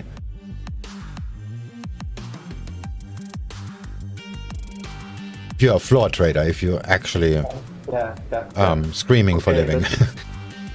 But this was not, let's say, for the retail traders. Were props available? This is sort of retail, and for retail, yeah, not that much. But there were ways to do that.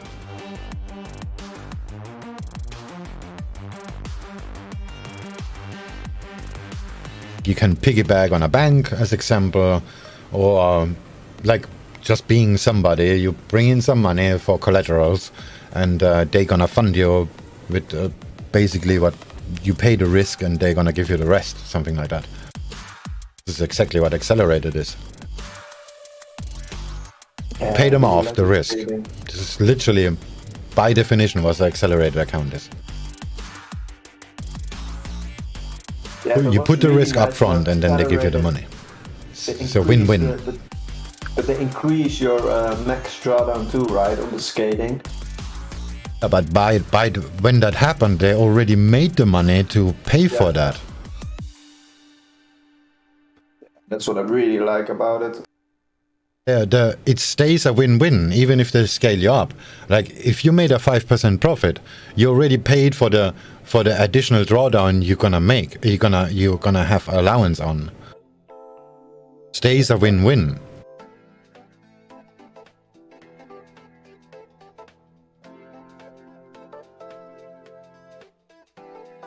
Yeah, I agree.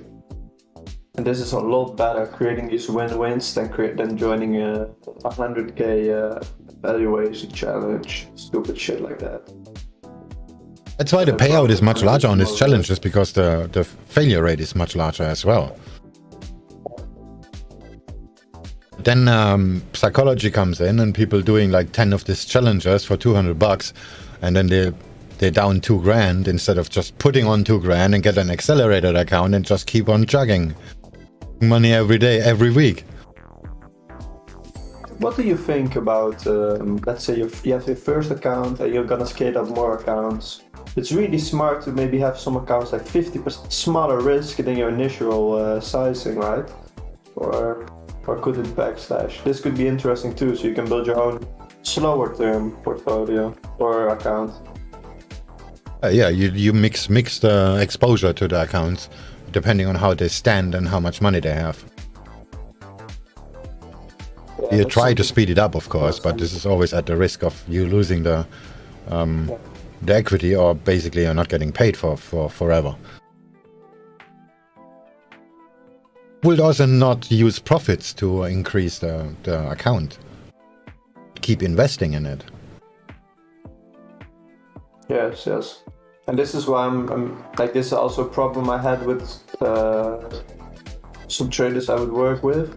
Like, they would not, let's say we were up far above break even, like the initial investment is made back plus many times more. They don't want to keep investing, and this is the true key as well, right, about the compounding. You want to keep compounding even if it's lower exposure. Yeah, you just reduce the exposure and you're compounding back in the process of resuming flows. Oh wow, this RC yet trade was so beautiful. So I'm still in it, but I don't have much faith, and I'm not very heavy either. Yeah, but this wick 1 hour ago, it was such a beautiful entry. They dipped down after that, so it doesn't look that impressive anymore. Would have gone straight up. That would have looked epic. It's still possible. I think RC has done some great rallies. I don't want to even look at the MFF Discord. Sure, everybody's, oh, sell that shit, and then it goes straight back up. Yeah. Didn't break structure, it just dipped down. Actually, I have a trend line there. Like, I literally have a trend line there, and I didn't make it afterwards. I think like the next area of interest would be. No, I did. Never mind. 700. Yeah, I have a trend line there. It's a little bit lower, and this was not even reached. It didn't even test the opening price. They have 2 more limit orders below there. I was actually expecting the news pushing it down to the opening price. It's really nice. I am not so heavy because that didn't happen. Oh well, profit is profit.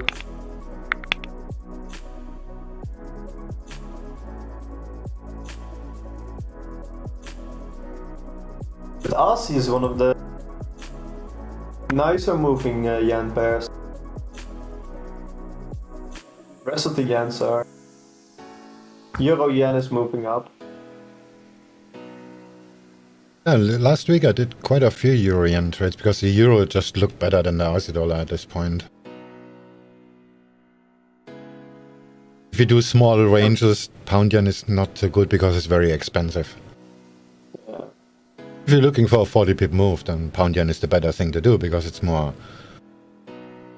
chaotic. Yeah, it can work. Yes, yeah. Look at yesterday's. If I just put my stop, I should have put my stop at the top of the Asian range. I expected London to bring it down a lot more. I just got stopped out on London, but this is GJ, and I accept the risk. It is what it is.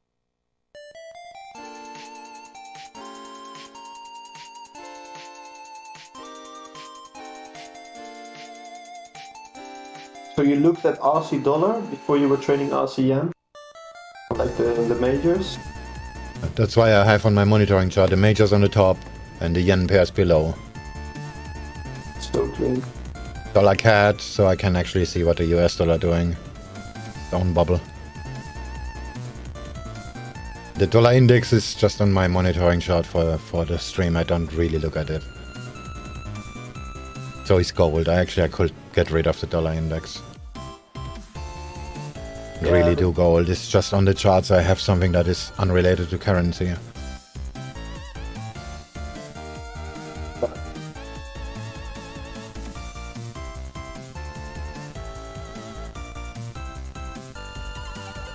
I think my target on ASEAN is too ambitious. I need to find a better target. This is really far away. I mean, it's gonna happen for sure. The moment I exit, it's just gonna go straight up. Yeah, Aussie dollar we did already nearly clear yesterday's range. So there could be some volume, but you never know. Oh, I see. There is some resistance here from 2 weeks ago. The head and shoulders on 10th. It's just at the height of that shoulder. That may cause a problem.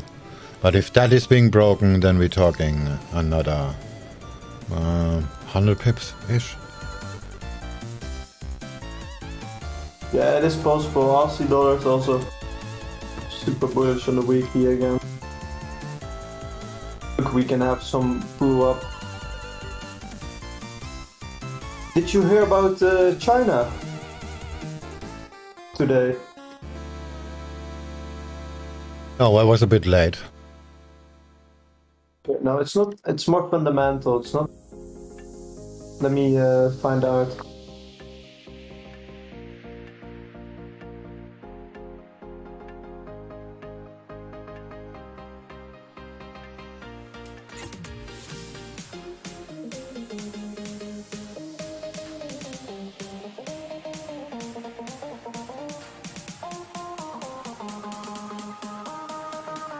Oh, it was yesterday. According to some sources, tanks are being put on the streets in China to protect the banks.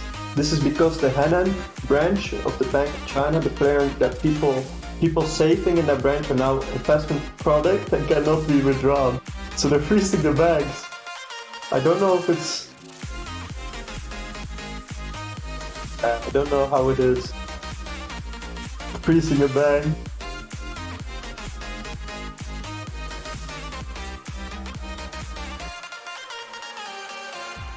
Yeah, Basically, depositing money means long yuan. Makes some sort of sense, but I'm not so sure this is gonna be well received by the people. And this is crazy that they can freeze the accounts. But it's China, I'd say. But that's just some crazy country. It's just a matter of time until this happened in the rest of the world. A long Bitcoin.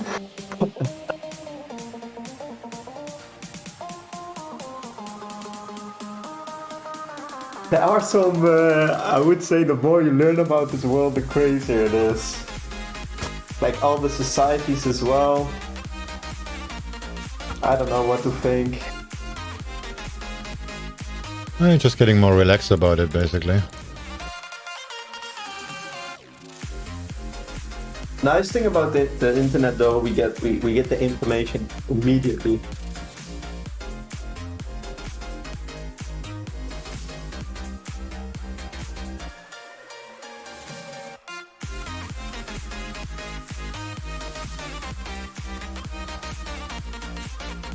Cannot really find a target level. This is so freaking annoying.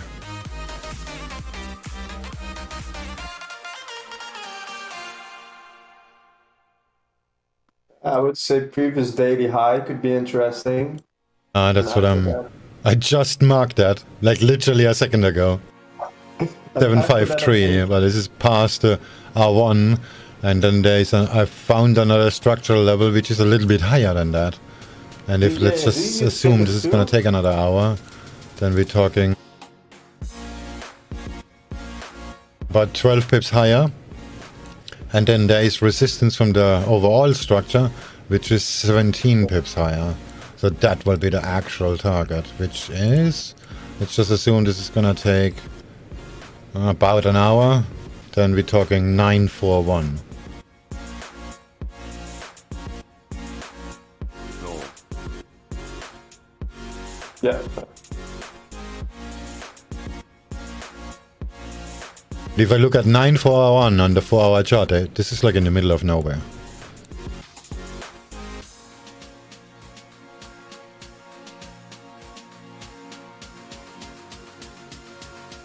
Yes. 7.2 will be something, I guess. And this is also the previous high. Shit. Did you set R1? Actually, if I look at the 4-hour, this is more like a sell, because it already tested the high. Pound yen. Actually exit that trade. That looks very much like this is gonna go down.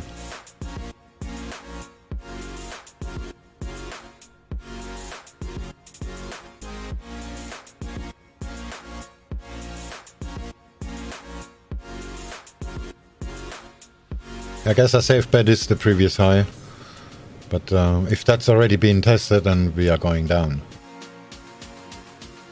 And if it's not, then it's a little bit higher than the previous high. In other words, I'm clueless.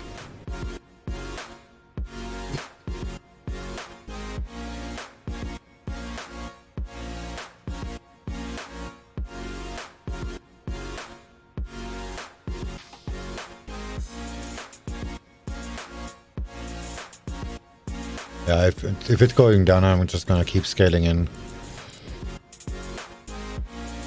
And take a closer level. Yeah, I'm gonna move the stuff like right now. I'm not gonna allow it to test the structure like I planned before.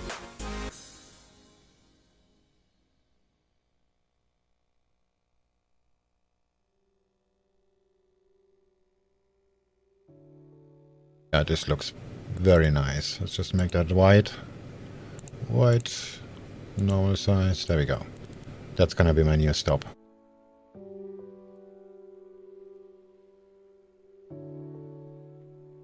Now the stop is actually higher than the opening price.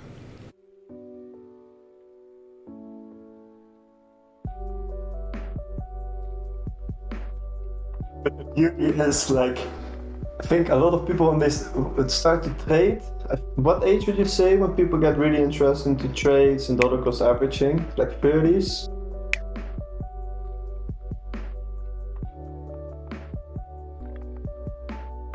What do you mean? When does the average male get interested, if they get interested into finance lecture and they start to buy assets or start to trade equities? What age would you say? Pound yen. Gold. I would the earliest possible age. Order But what filled. do you think is the average? Like after they get a job, I think like 25, 30, right? Something like that. Basically, that already starts when you're like 7, and that's the problem. When your dad says, when you're 10 years old, and your dad says, if you want some coin to buy something, candy or whatever, you wash my card. It's already hustle. Yeah. You're already doing the trades.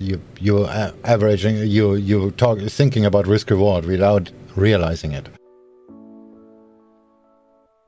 How long this is gonna take you to wash the car? Is it worth to do it so you can get whatever you wanna buy?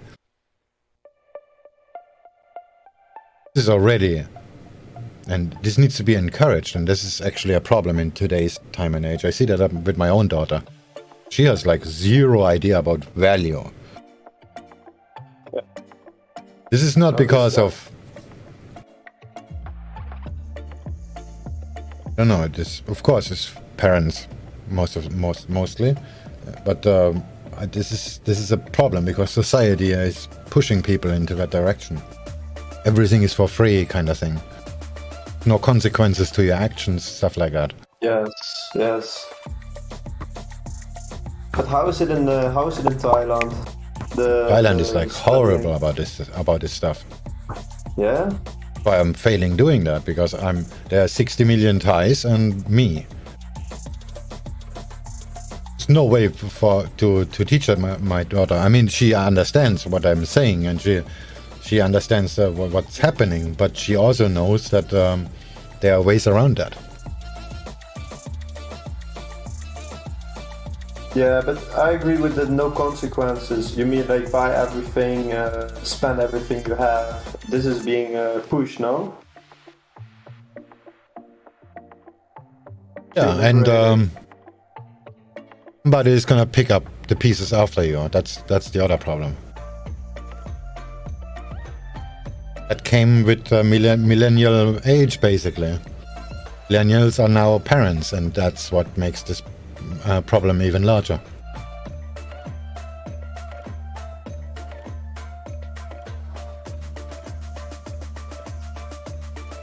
Yeah, I think worldwide there's some problems. Like the economy is thriving, or let's say, well, there is some pullback right now, but the average people in the younger age have a lot more.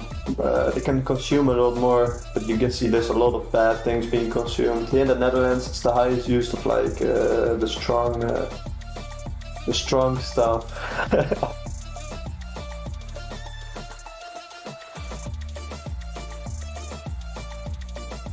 And then let's say there's a bull market, and then everyone starts to chase the bull market. But when it's bearish, you don't hear people about it. So you see it in many ways. Like I get really interested now in stocks and some cryptos because they are on these discounts. And I know the trades cannot work. They don't have to work out, but if there's a bull market again and I got in during the bear market, it can be very lucrative.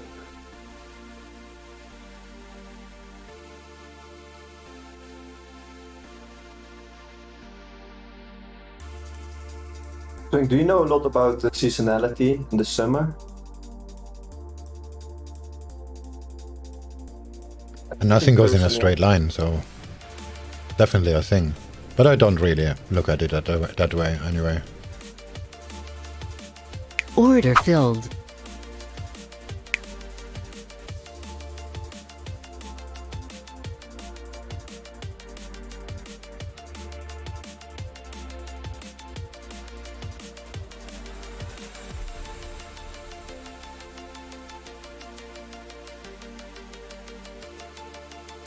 So in a few weeks from now, I'll be aboard the chat instead of the Discord. Cause, well, this hour I would be back.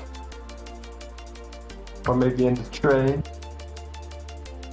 But I will still be following your way of trading from the phone, on the day job. You can still trade, just smaller time frames. That's the good thing when you have an accelerated account. You just look at the 15-minute chart, and then you put on the limit orders, stops, take profit, and close the platform, go to work. Yeah.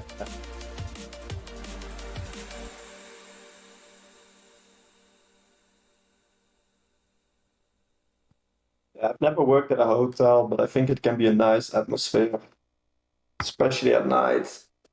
So quiet. But I have to see what I can do, right? Like if I get like followed by a camera all the time, God knows.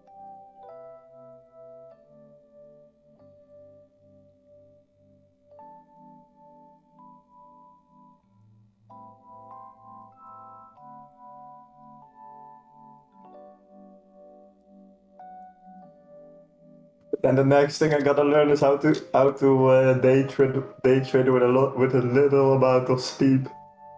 'Cause I will be back home, I think, like 1 hour before the close of the London session. Gold.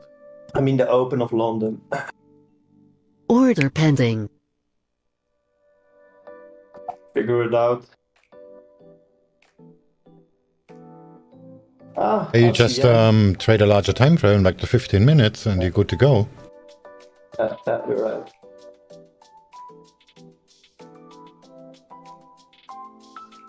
You don't have to have the perfect entries, you just trade the structure that's in front of you. And okay, we are in the middle of it, so you set a limit or a buy limit. And a stop loss accordingly, and a sell limit, and a stop loss accordingly, and then just let it just happen.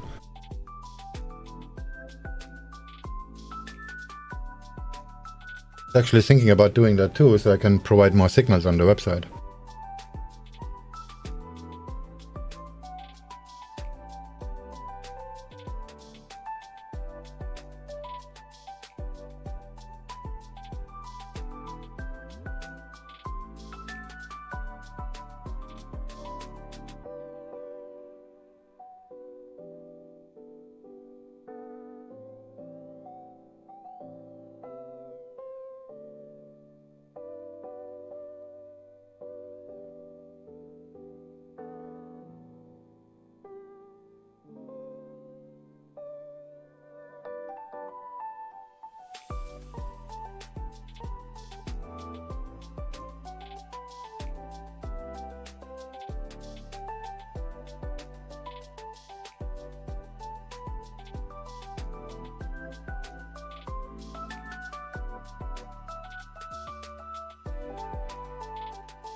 Pound yen.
Order pending.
Things. Good to speak to you. I'm gonna have some breakfast and I'll speak to you soon. Good luck with ASEAN. It was a pleasure to be here. Have a good one.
So we're seeing some commentary from Nord Stream data then saying the first hour of gas flows at 30% of capacity. Says it will take time for flows to ramp up. It was crazy.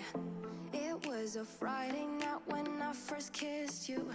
You struck me like lightning. You broke my chains and released me. And days turned into nights on the couch in your apartment. No, I am not the same. Everything has changed. Every day, 24/7, you call my name, and I will come running. Yeah, every day, 24/7. Yeah, every day, I will come running, babe.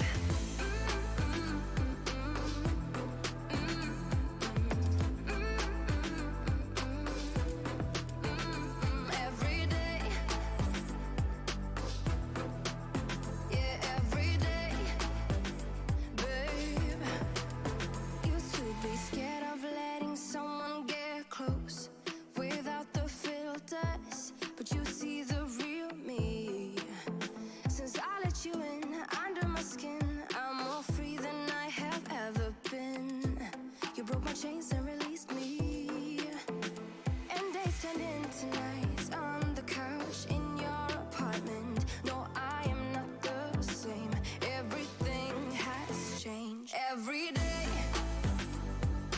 24/7, you call my name, and I will come running. Yeah, every day, 24/7. Yeah, every day, I will come running, babe.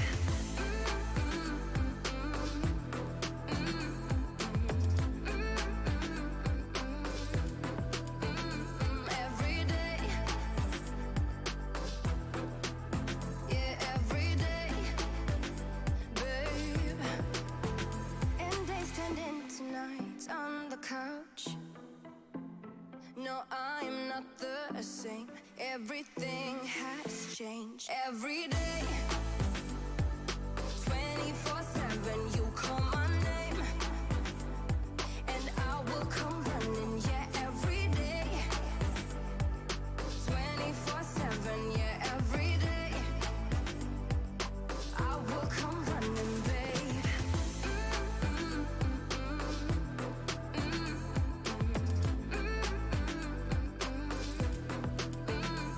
Every day,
But we're just under 9 minutes to the top of the hour. We'll get some UK data for June. The public sector net borrowing ex-banking groups looking for 24 billion on a prior 14 billion, with the public sector net borrowing looking for 21.2 billion on a prior 13.2 billion.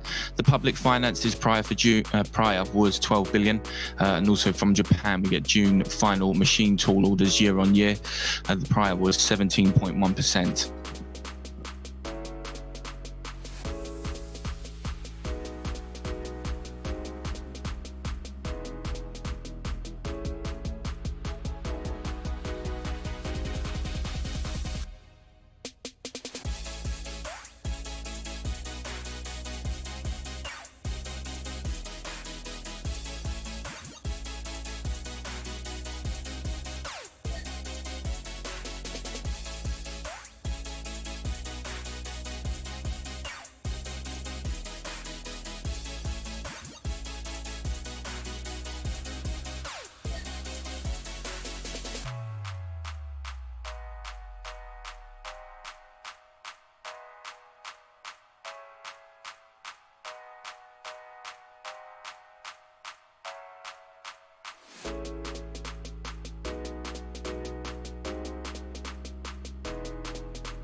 we're just moving into 3 minutes to the top of the hour for this UK data for June. Public sector net borrowing ex-banking groups looking for 24 billion, with the public sector net borrowing looking for 21.2 billion. We'll also get the machine tool orders year-on-year June final read from Japan, the price 17.1%.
One minute to the top of the hour.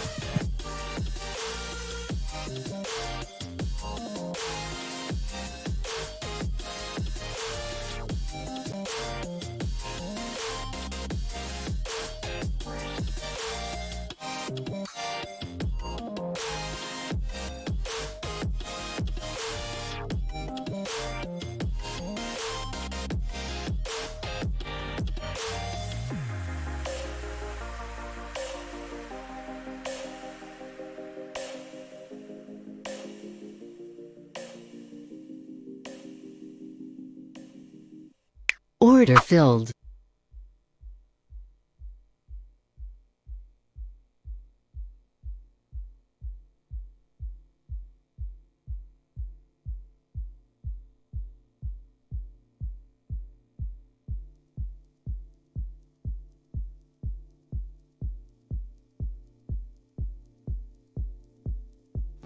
So public sector net borrowing ex-banking groups coming in at 22.9 billion, with the public sector net borrowing coming in more than expected at 22.1 billion on an estimate of 21.2 billion.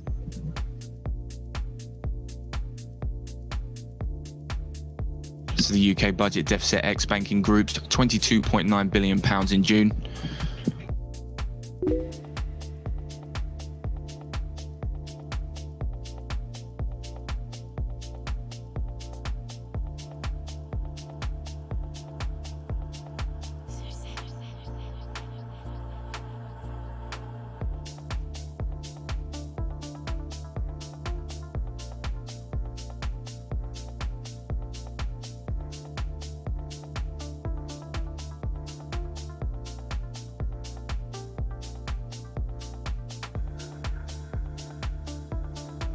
We are seeing some revisions to those numbers as well. We will put them on the board. Public sector net borrowing ex-banking groups revised to 12.6 from 14 billion, and the public sector net borrowing revised to 11.8 on a prior 13.2.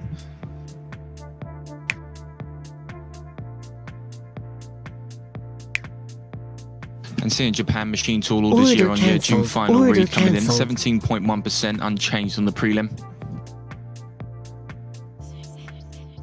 Order filled.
Pound yen.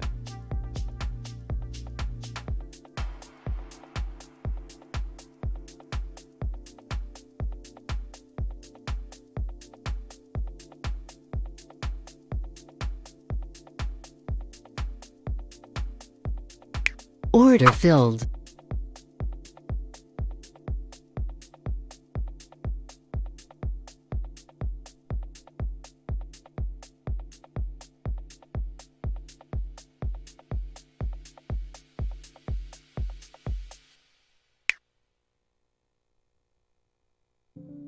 Order filled.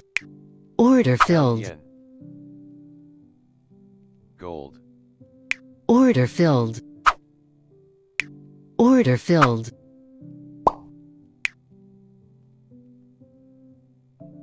Order filled.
Gold.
So we do see German grid signal, Nord Stream gas flows ramp up in the second hour.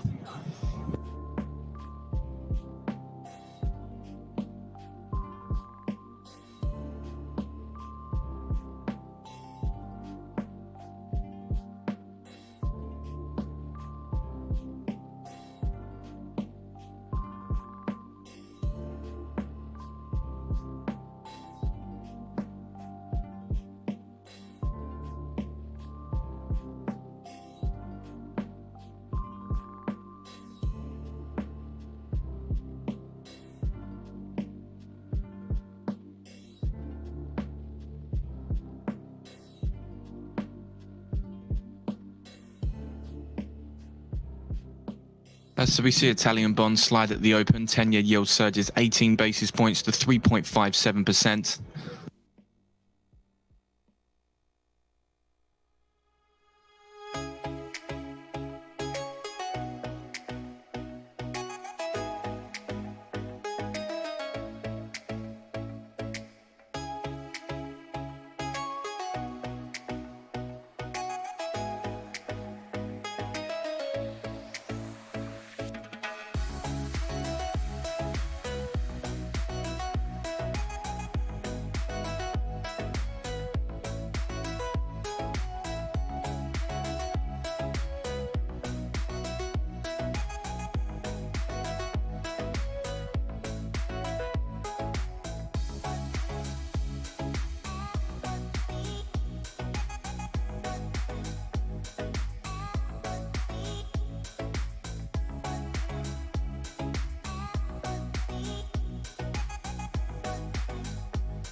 Order filled.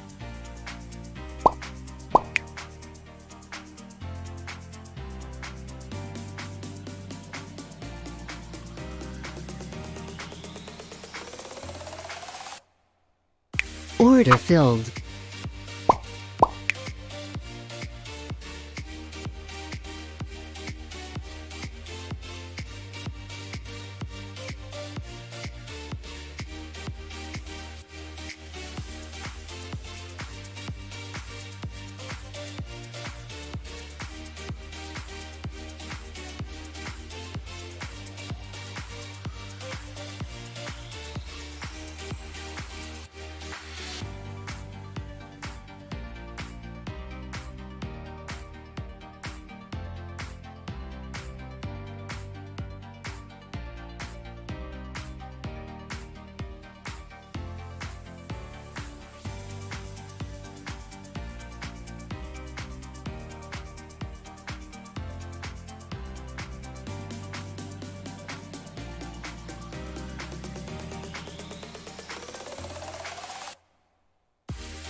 Aussie dollar.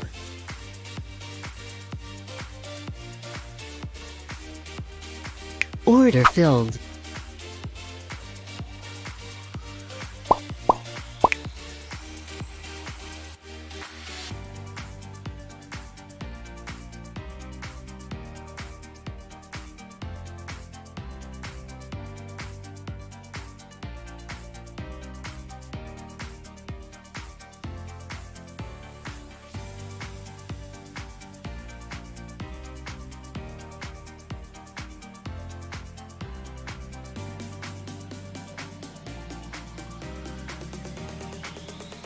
Aussie yen. Just make everyone aware, Bank of Japan Governor Kuroda now holding his news conference. Order filled.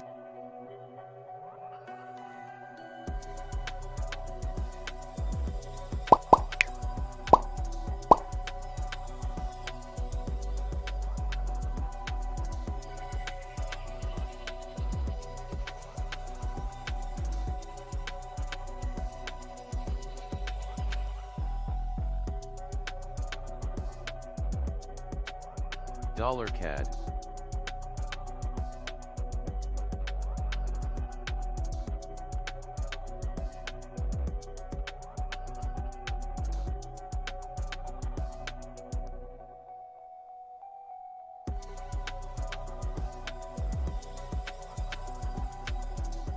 Cable.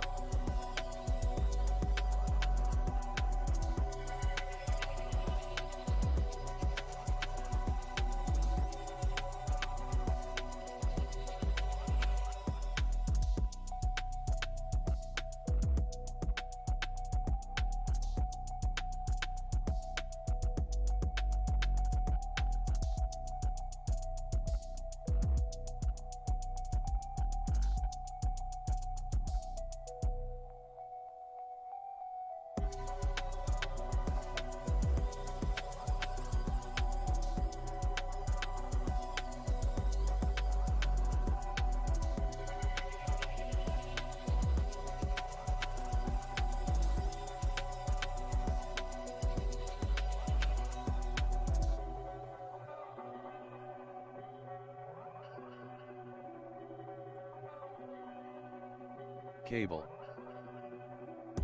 Aussie yen.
Dollar CAD.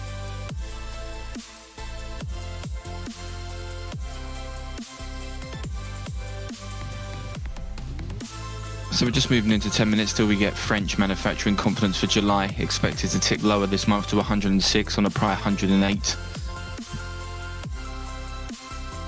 And also the business confidence for July from France is to tick lower to 103 on a prior 104.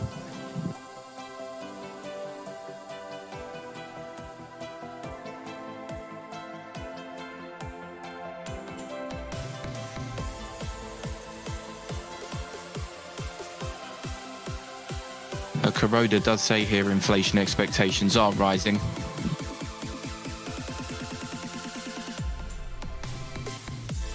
that he expects the Japanese economy to keep recovering.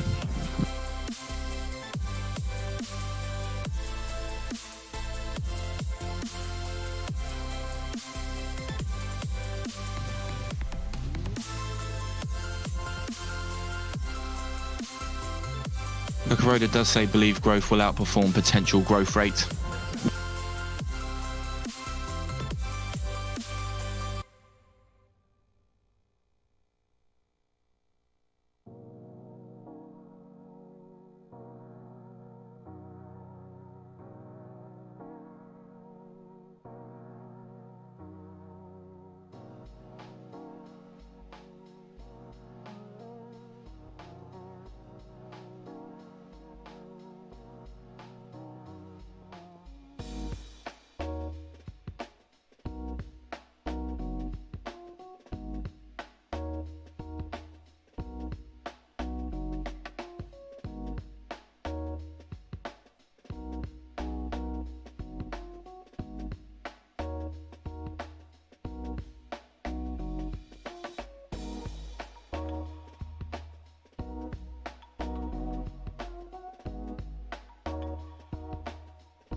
Kuroda here saying that they need to closely watch impact of FX on economy and prices.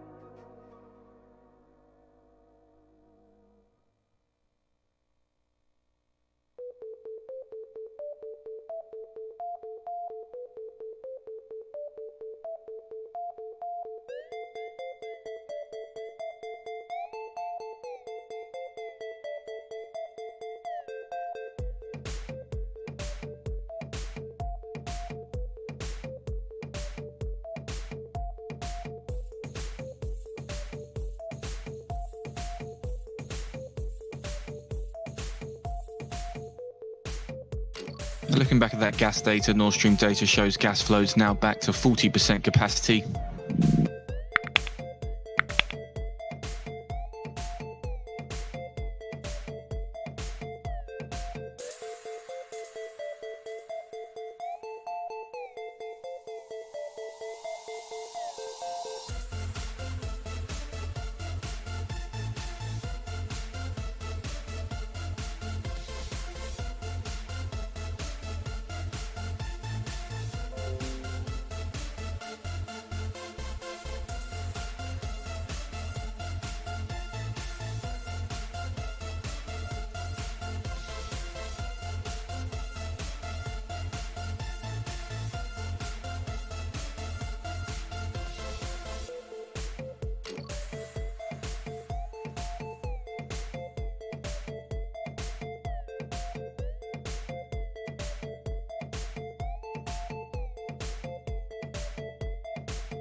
We're just moving into 3 minutes for this French data for July. Manufacturing confidence looking for 106, with the business confidence looking for 103.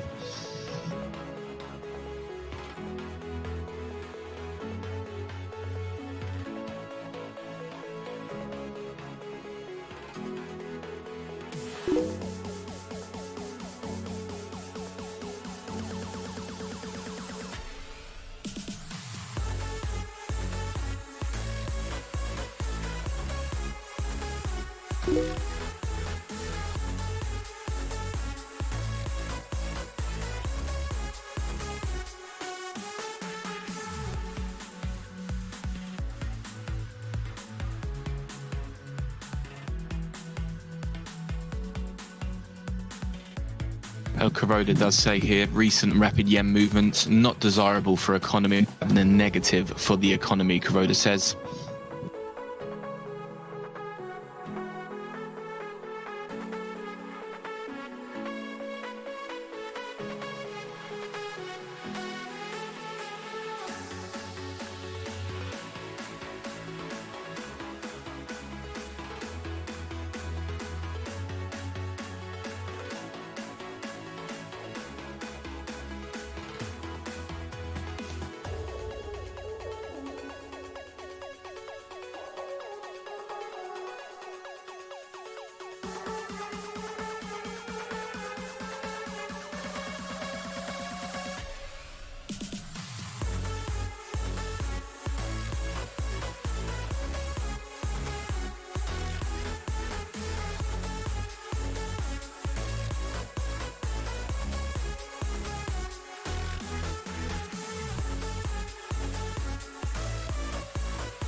I get around despite the loss.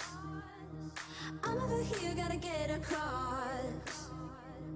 Whether you like it or not, there is a moment meant for us. And now you made it, but I already played this. Not interested. 106 for the manufacturing confidence, in line with estimates. Business confidence also in line with estimates at 103.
Open your eyes, let's get it done. Take my hand, just follow me. Shadowing me, I one.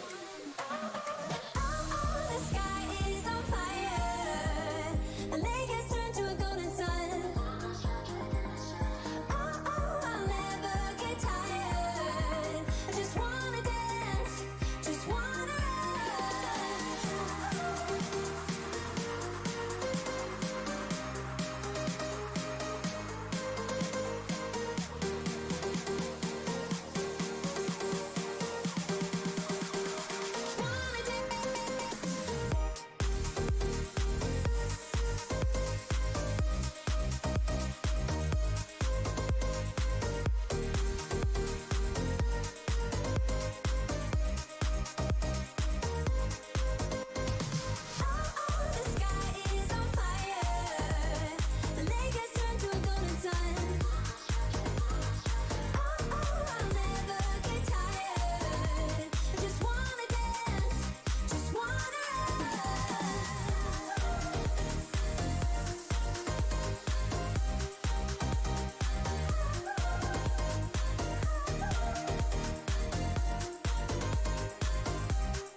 Aussie yen.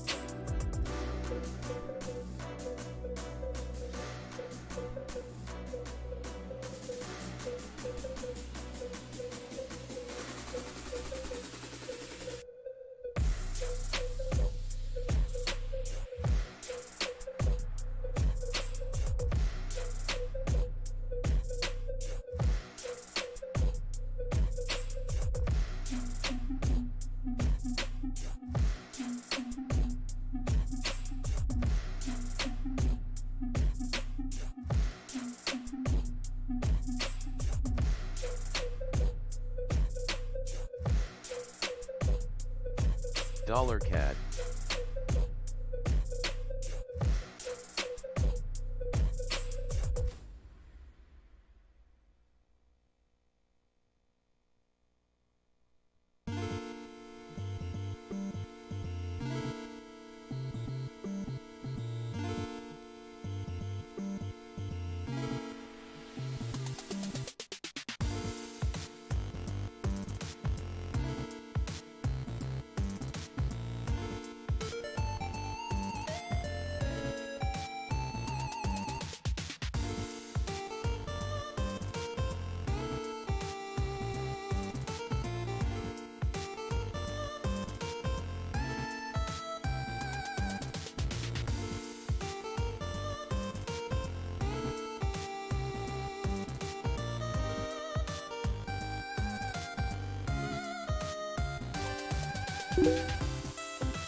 So Kuroda does say here that core CPI excluding fresh food energy items will gradually rise as price pass-throughs become more prevalent.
Some commentary from German energy regulator head says real gas flows over Nord Stream 1 are above nominations.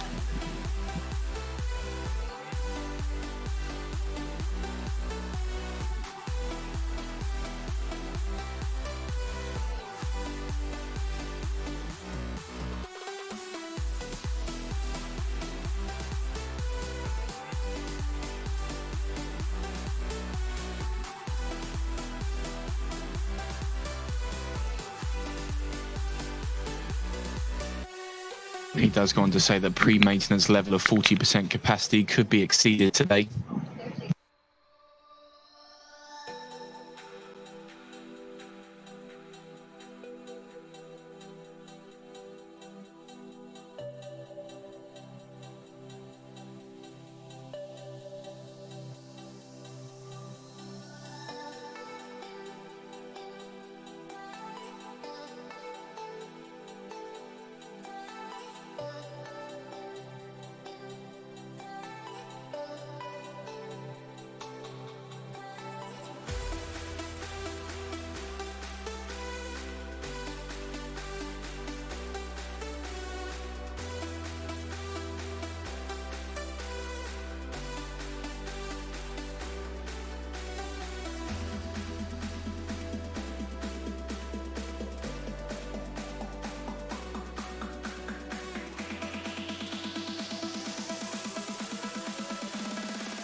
This is a reminder. Frankfurt market opening in 5. This is a reminder. Frankfurt market opening in 5. Euro, yen, euro, dollar.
Aussie yen, Aussie dollar.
NASDAQ.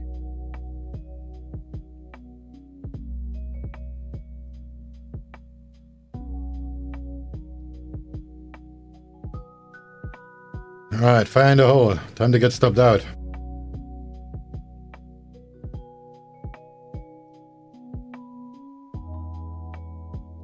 We see the Swiss June M3 money supply year on year coming in at negative 0.1% on a prior revised 0.2 from 0.1%.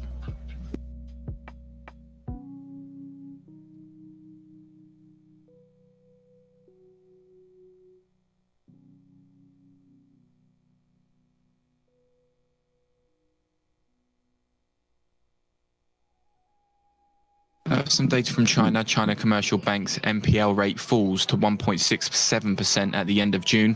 Aussie yen, Aussie dollar.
Cable.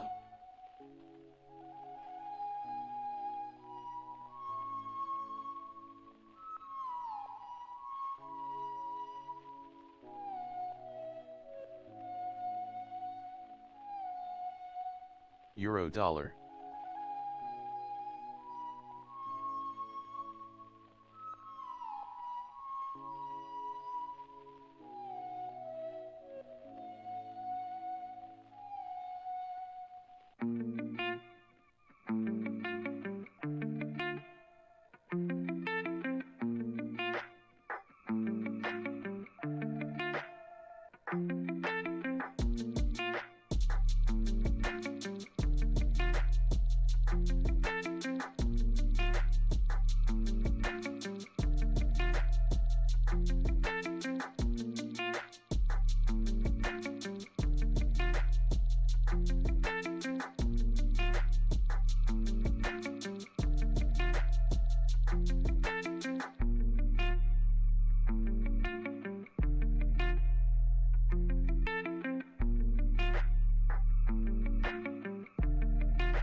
DAX.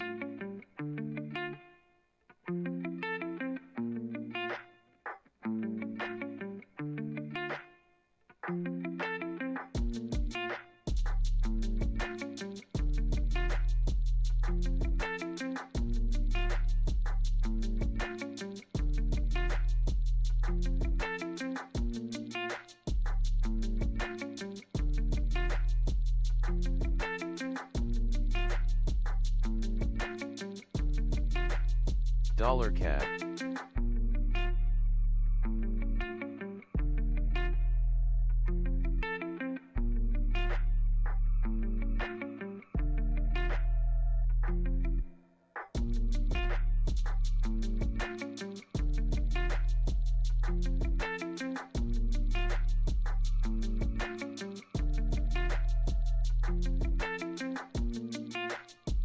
Pound yen.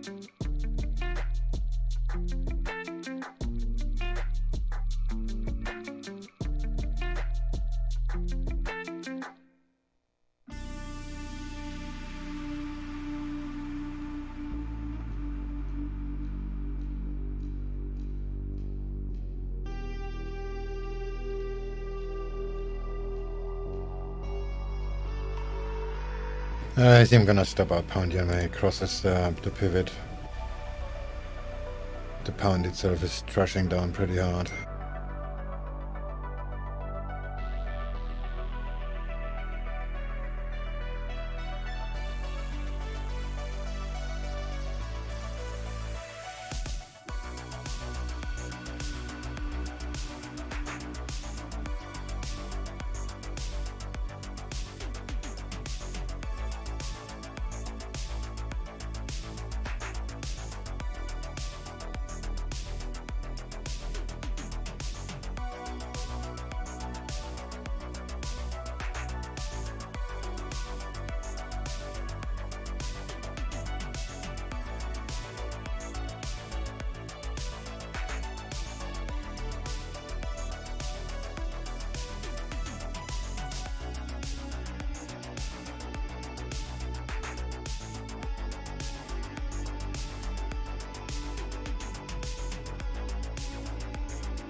Let's just Order make it filled. Italian Prime Minister Draghi starts speech in Parliament.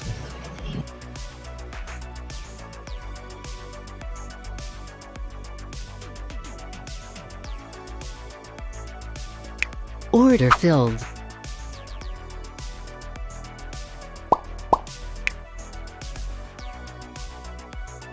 Dollar CAD.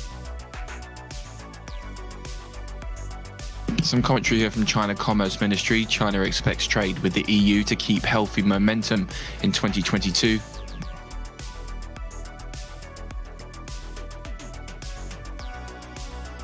Pound yen.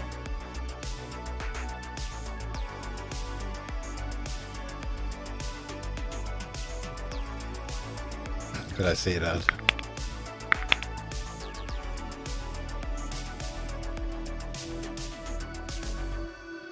Draghi tells Parliament he will resign. Draghi telling Parliament he will resign.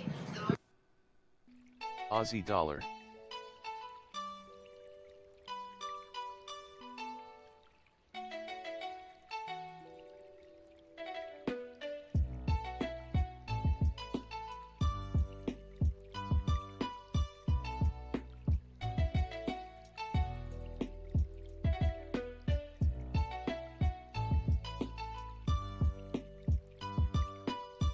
Euro dollar.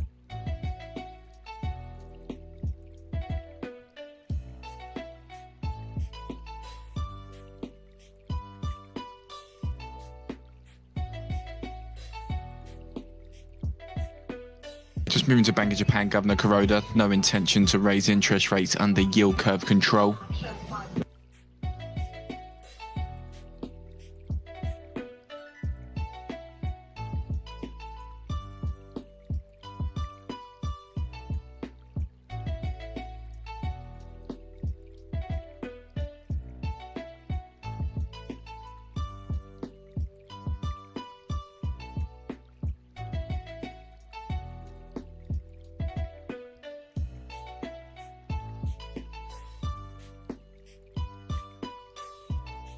Kuroda does say Bank Japan needs to persistently continue with easing.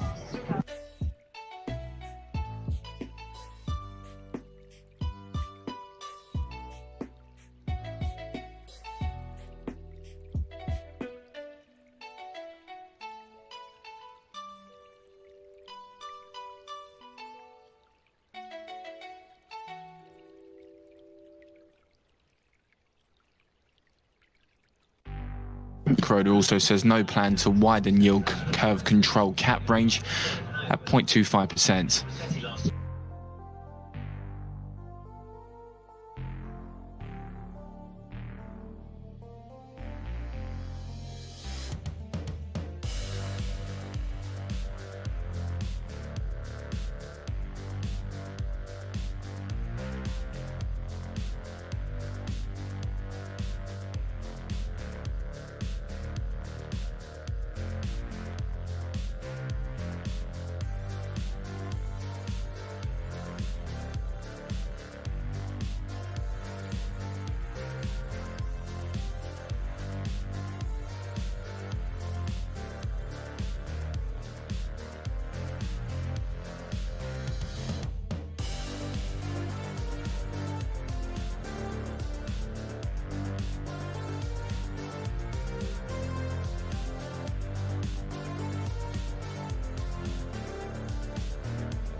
Some commentary from China Banking and Insurance Regulator Commission saying China's effective credit demand fell on COVID outbreaks.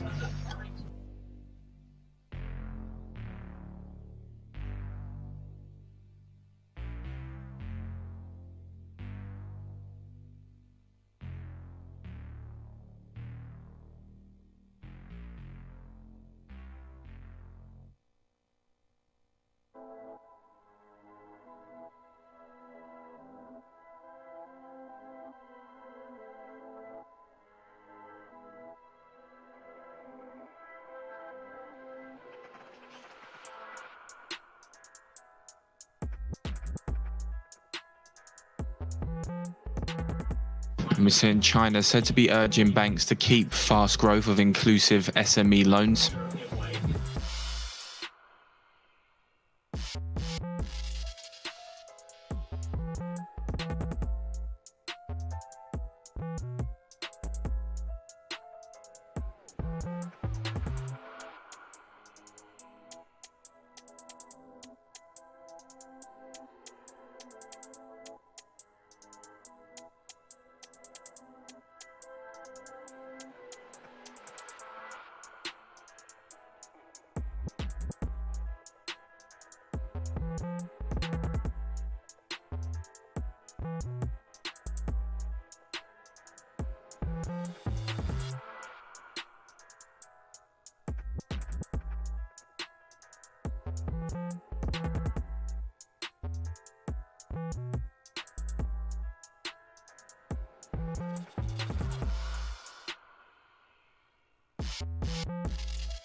Pound yen.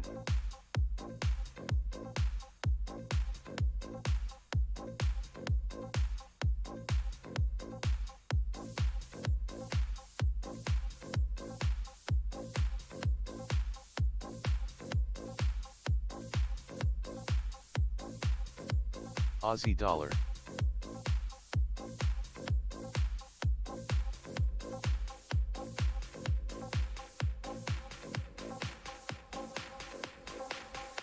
Dollar CAD.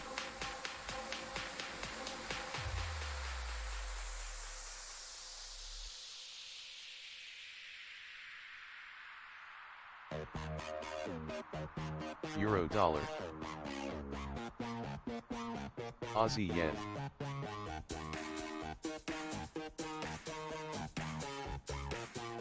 Order filled.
Order filled.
Order filled.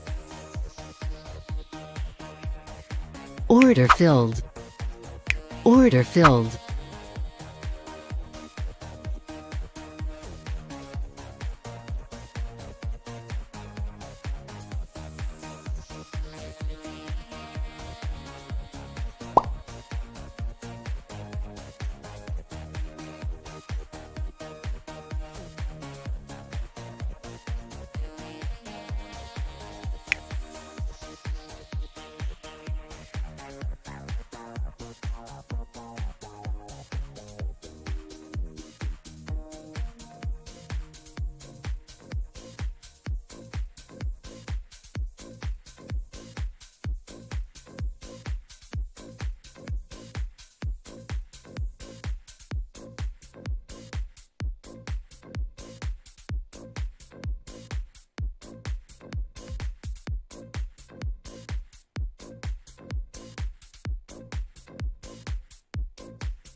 I'm buzzing, let's drink up. Your death look like big fun. Come on, let's get it on. Like that Marvin Gaye song. I'm stunning, you love it. Come on, give me something. I know that you want it. Come on, give me something. The night is young and so are we.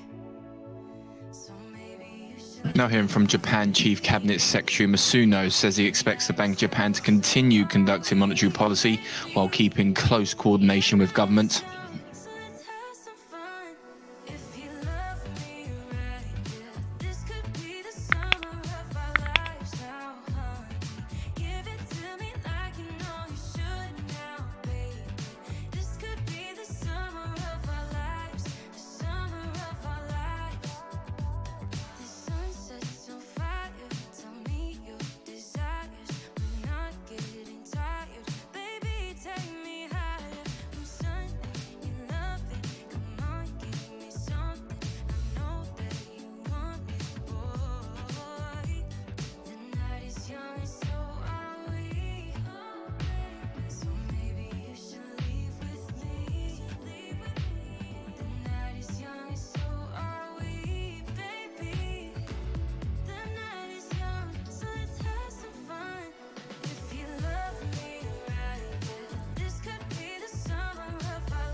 Let's go.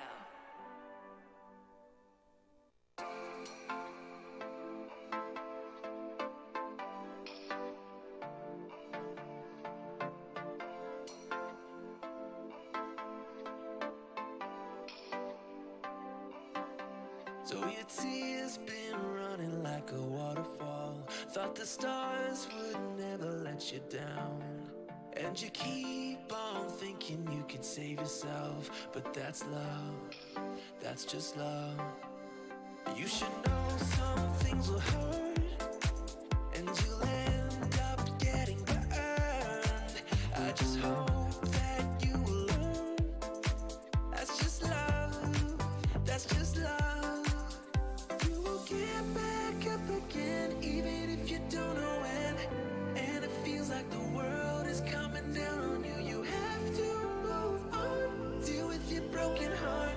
No matter what you think, you'll never ever get enough of love.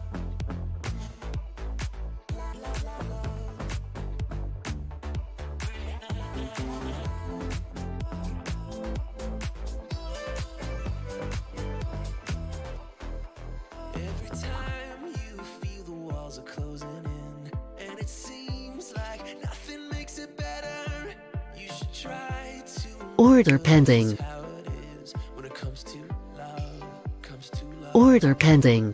'Cause you know sometimes it hurts, and you end up getting burned. But sometimes it can be beautiful. That's just love, that's just love. You will get back up again, even if you don't know when. And it feels like the world is coming down on you. You have to move on, deal with your broken heart. No matter what you think, you'll never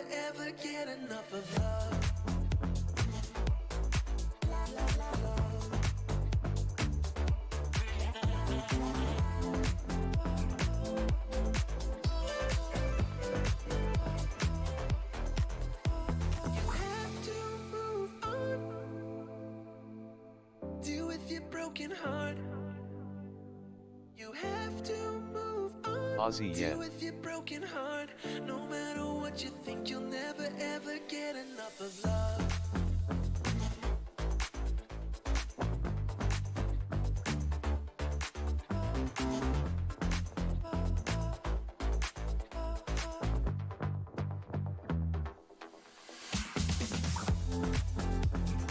Even if you don't know it,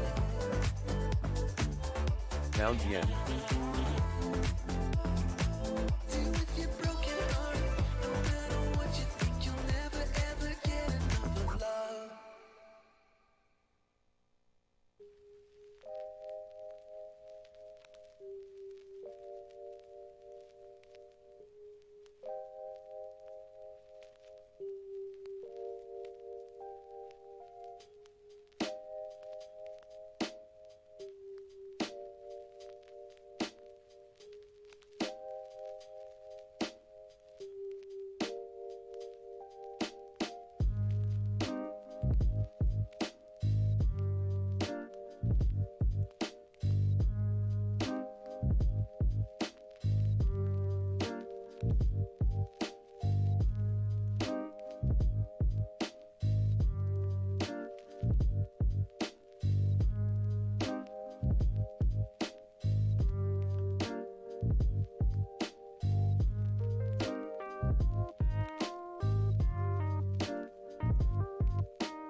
Order filled.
Order cancelled. Kuroda does say here that slight change in rates won't have a big impact on the yen. Order pending.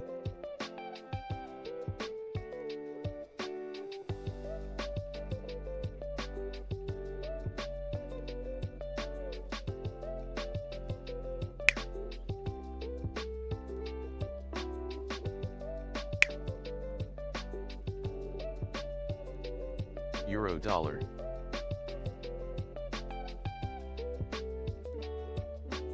Order filled. Aussie yen.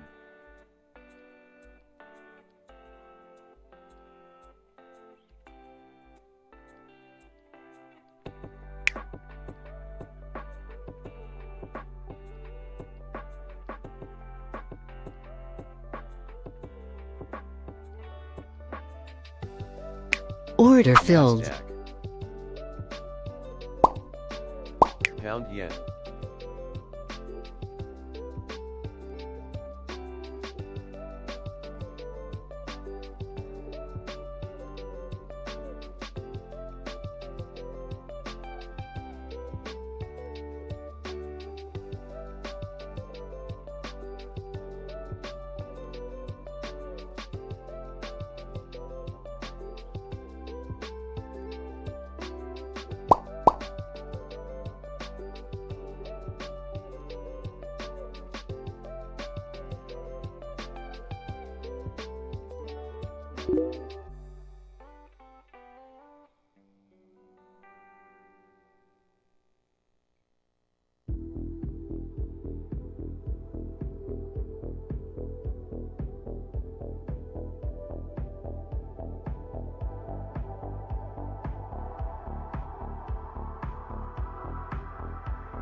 gold.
This looks like a mass stop loss is coming up in a minute or two. These are going straight down.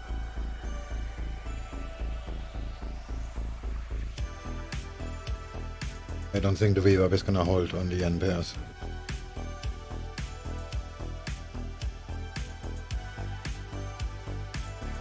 Really should take the money now. Like literally break even. Because of break even, but because this seems to be the tipping point.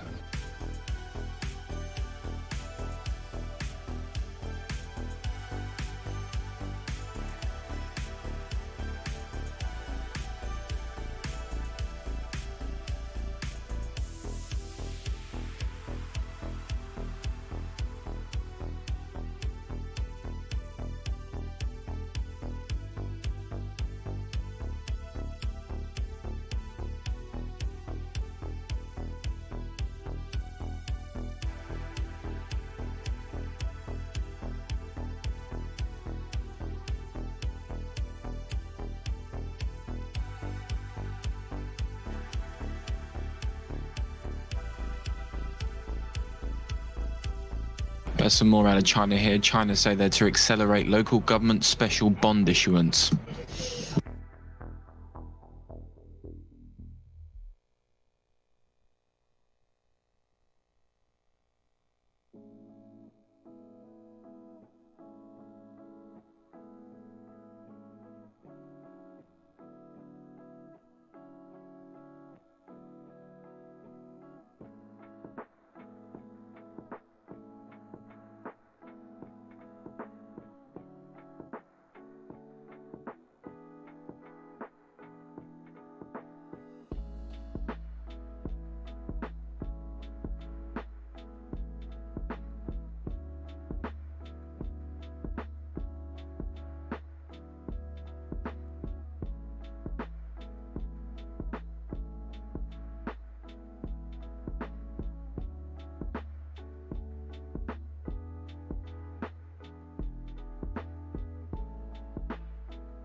Aussie yen. Gold.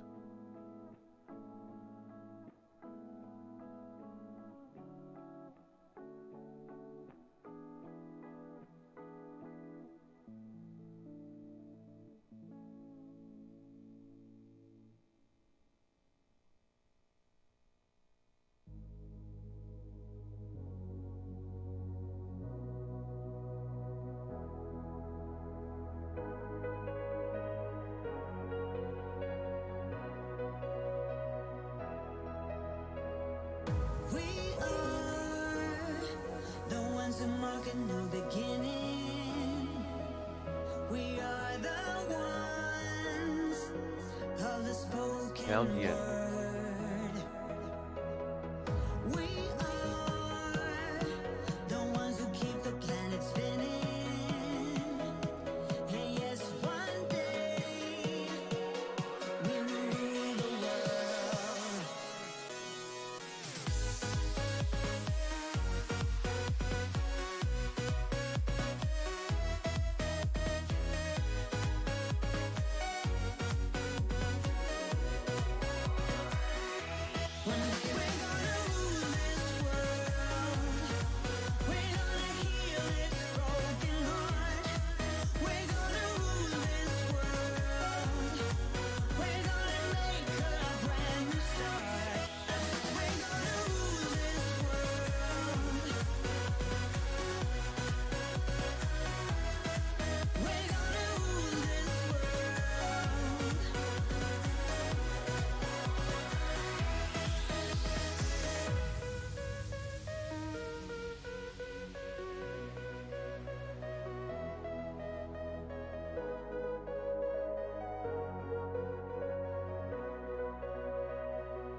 Yeah, these setups are probably gonna all fail. I'm gonna find the exit strategy to reduce the loss.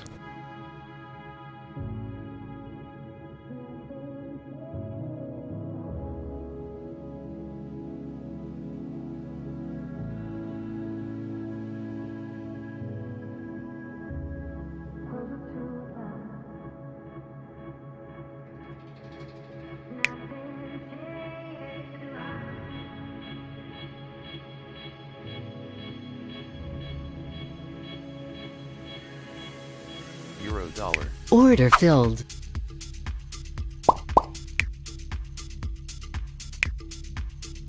Okay, I'm gonna trail from the VWAP here.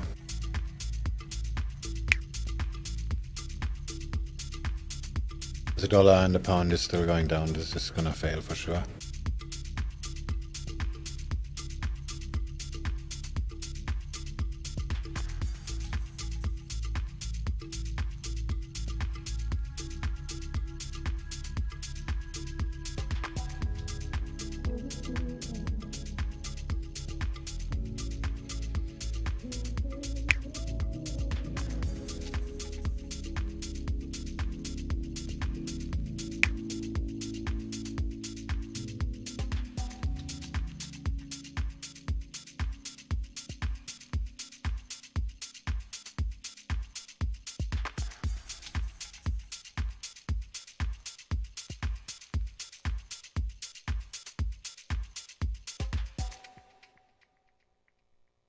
Order filled.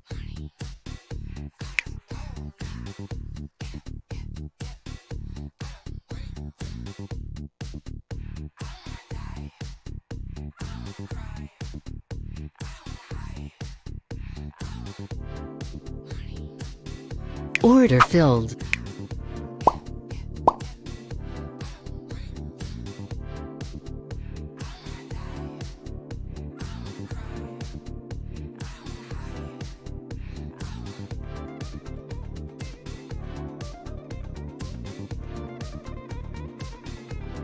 Order filled.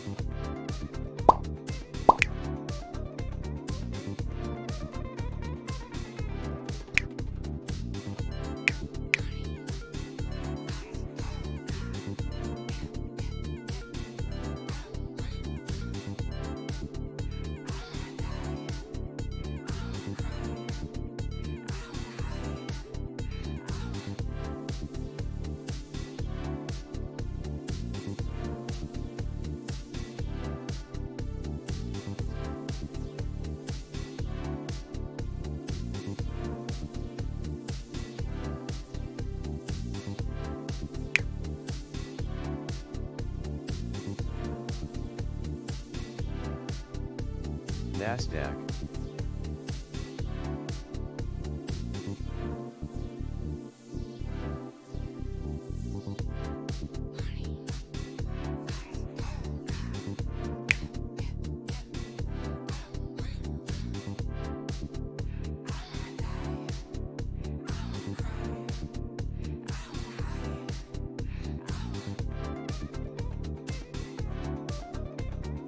Stop filled.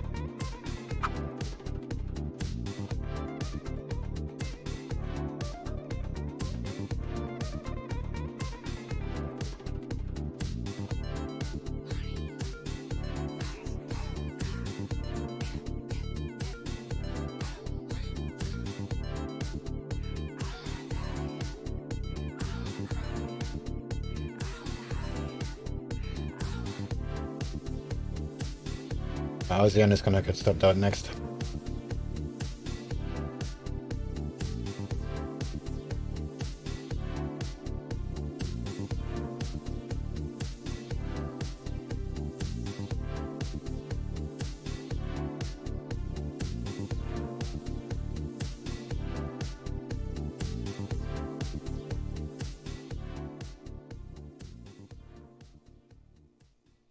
Order filled.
NASDAQ,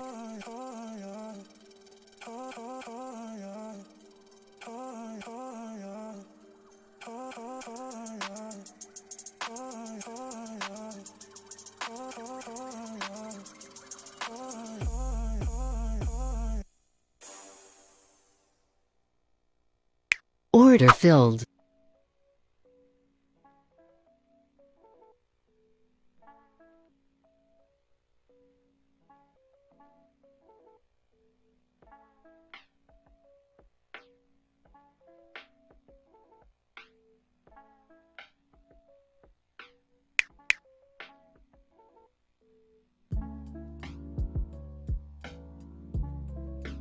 Order filled.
Yeah, when ASEAN breaks the low, I'm gonna stop it out to manually close it. Not even wait for the stop loss.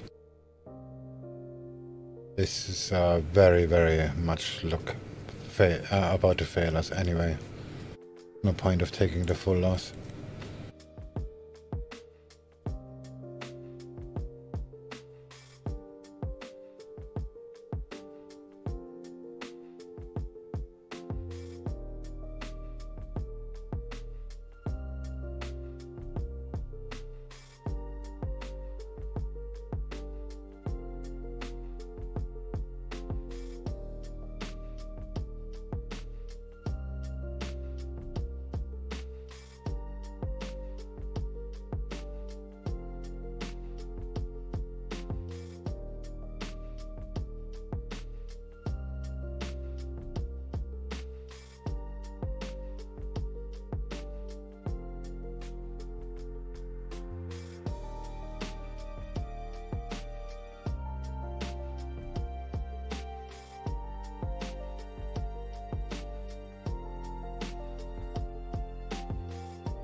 So just a heads up, just moving into 5 minutes now to hear from Bank of England Chief Economist Peel delivering opening remarks at a joint Bank of England, King's College London and European Central Bank conference on advanced analytics.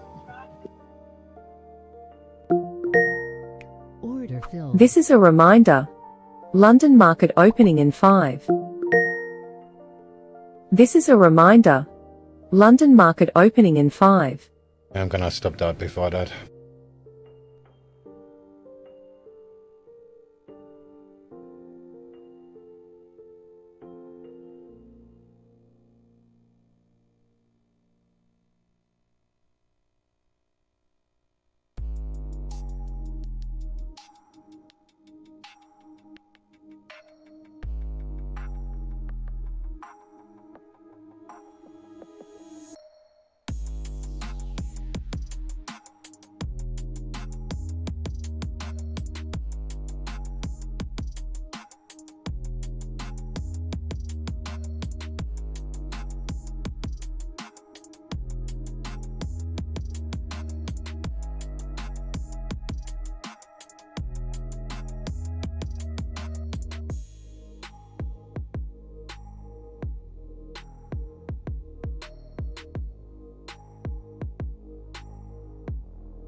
Order filled.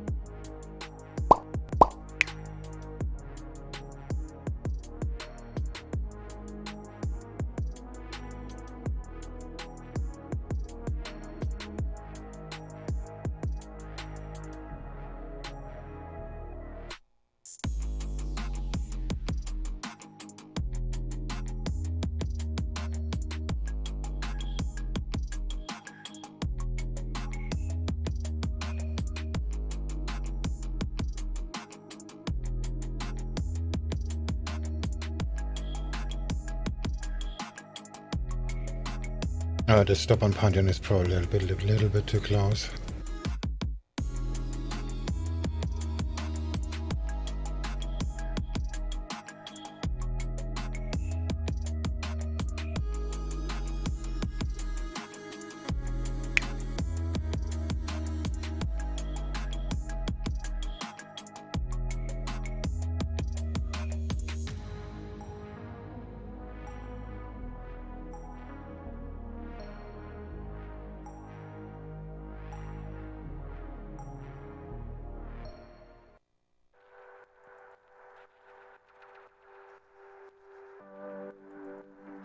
The dollar cat's still going up and the DAX going down. This is very, very much gonna fail.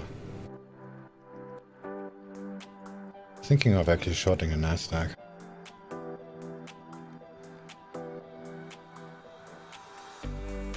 Order filled.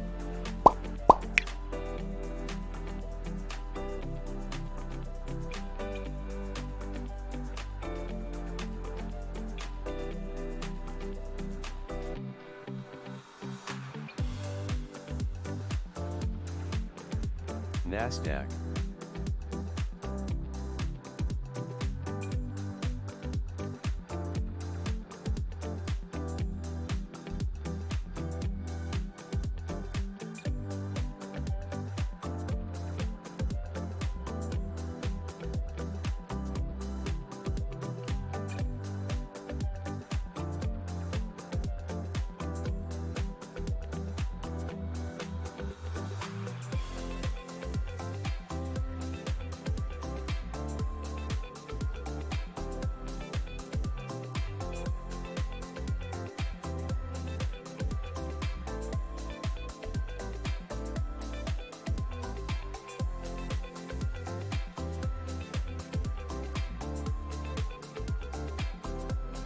Order filled.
Order filled.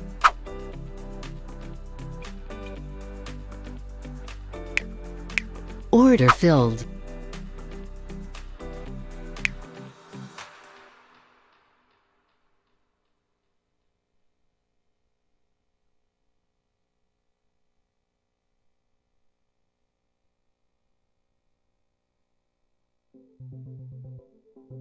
That trade is probably a bad idea because this is gonna get me over the max loss.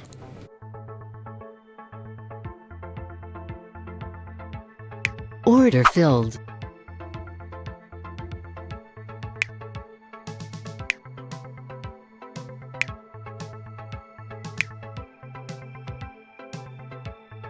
Order filled.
Order filled.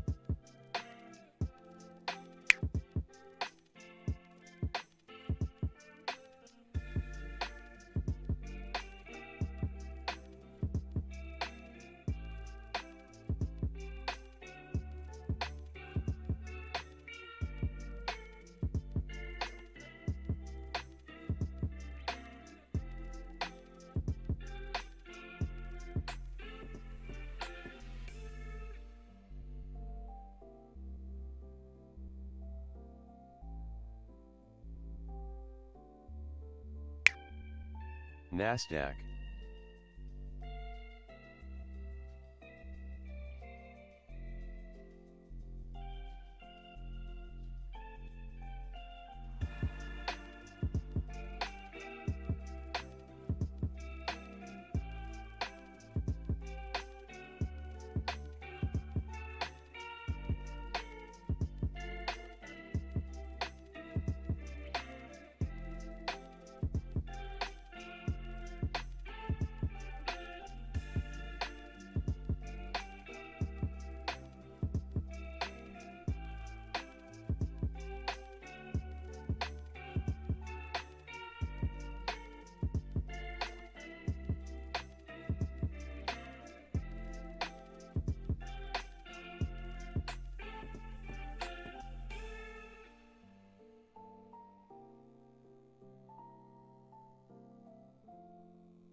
Euro yen.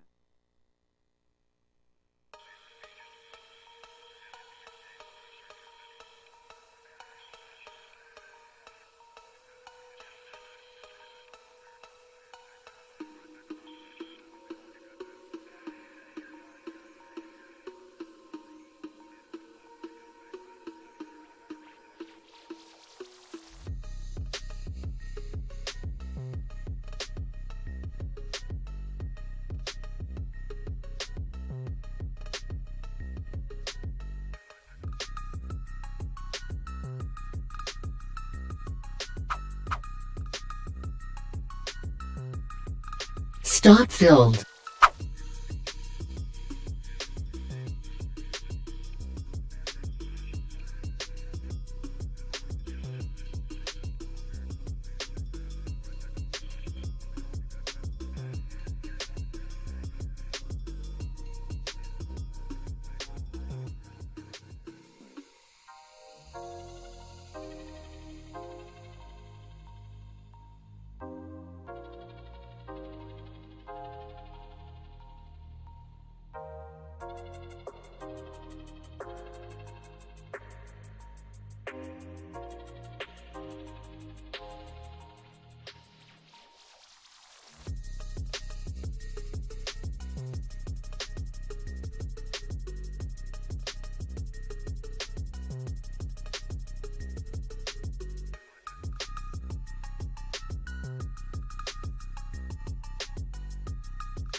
Stop filled. Stop filled.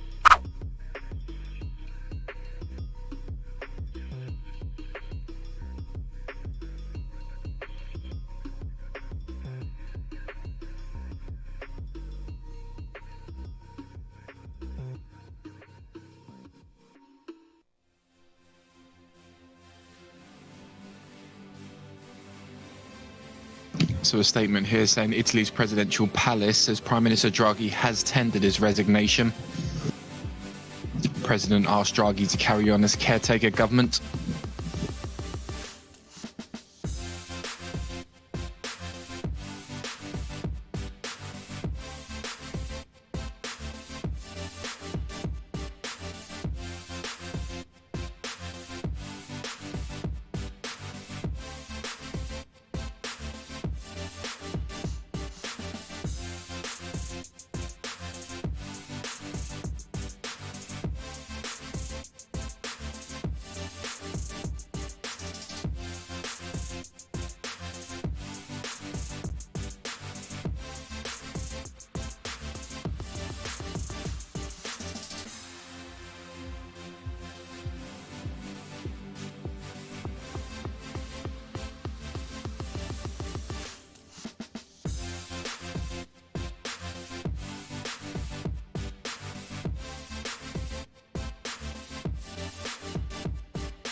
NASDAQ.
I'm gonna close here. This is just gonna make me another loss.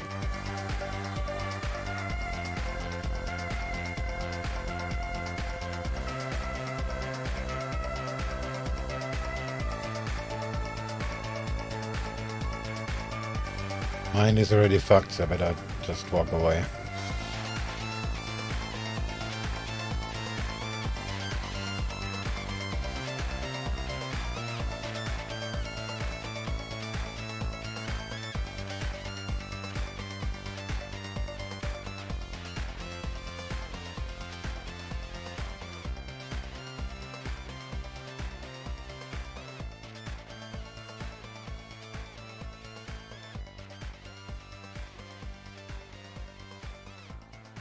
And the DAX is at a low. So just take the money, I guess.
slip into your dreams tonight.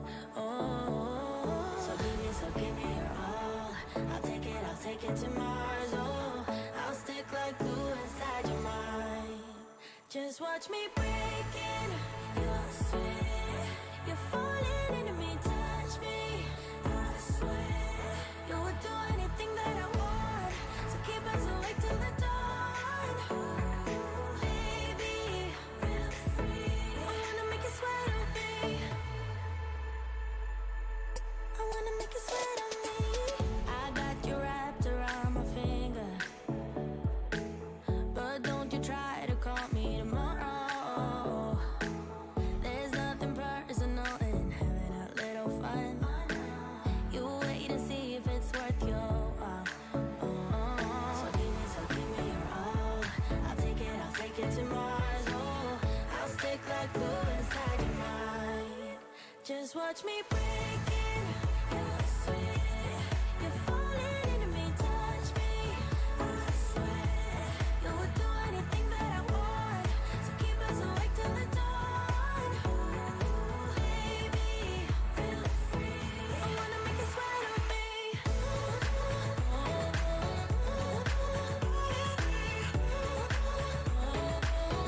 I wanna make you sweat on me.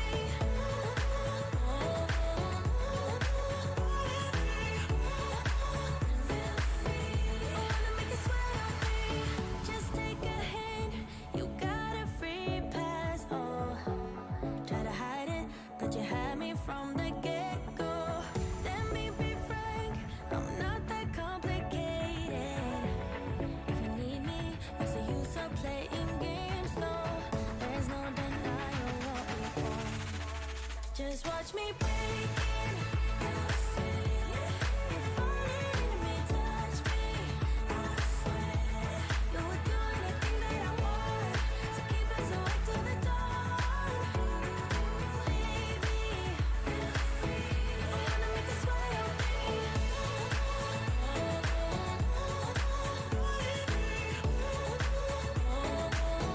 I wanna make you sweat on me.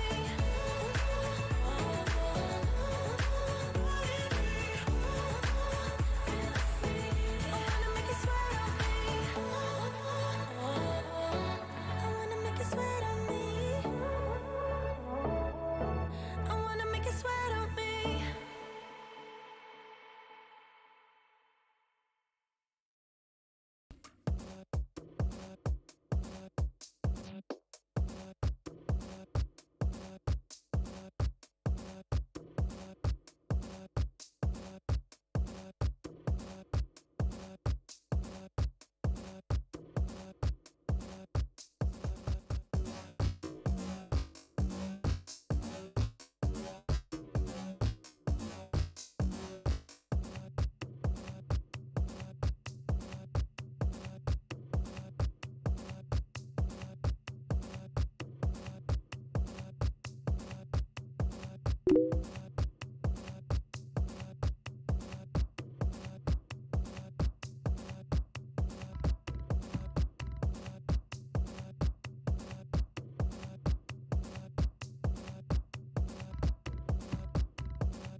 Euro yen.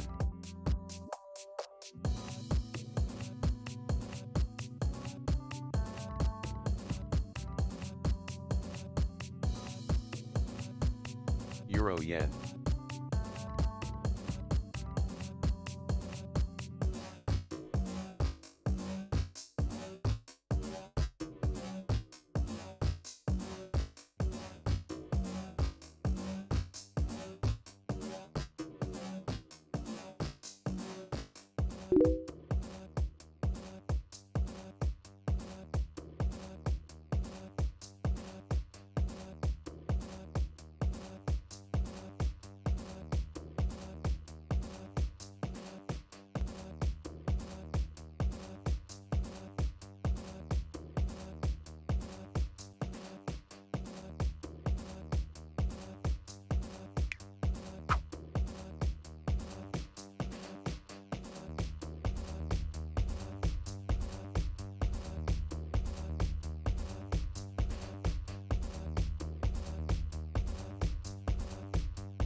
I saw it coming.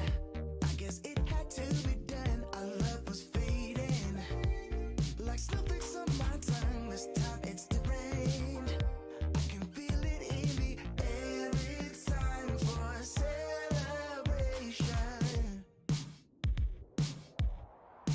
So let's do something crazy.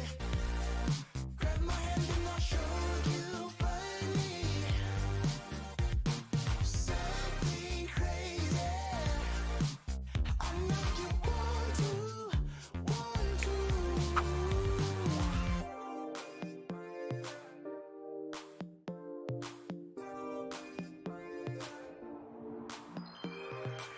You give me feelings that I'd never thought I would feel. You give me meaning. It is too good, this can't be real. This time it's different. I can feel it in the air. It's time for celebration. Some FX commentary here for the euro, saying euro bearish bets pick up with Italian snap elections in focus. So option traders have turned more bearish on the euro heading into the ECB decision in the minutes following the resignation of Italian Prime Minister Mario Draghi. Something crazy. Grab my hand and I'll show you funny. So although Draghi's move was an expected outcome, there's said to be demand for euro downside structures over the 3-month period that captures an Italian snap election as soon as early October. There is also sizable demand for downside exposure in the front end, despite natural gas flows through the Nord Stream pipeline system resuming, according to FX analysts.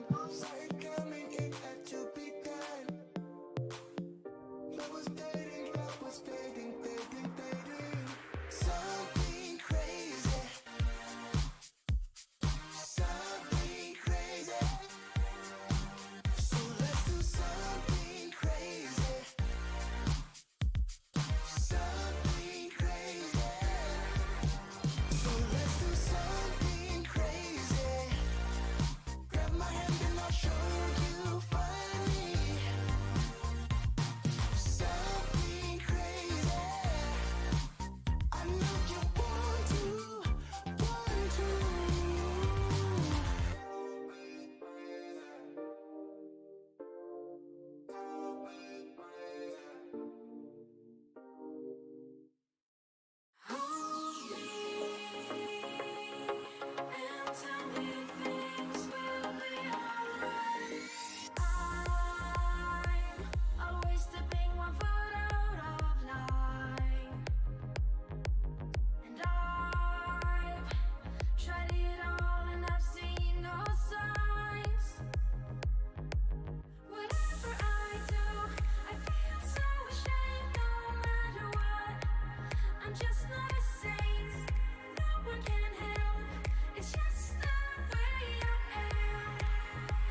Wow, there's still limit orders pending.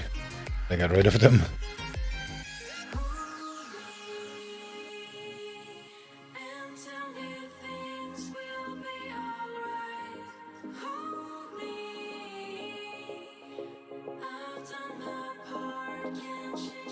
Euro yen.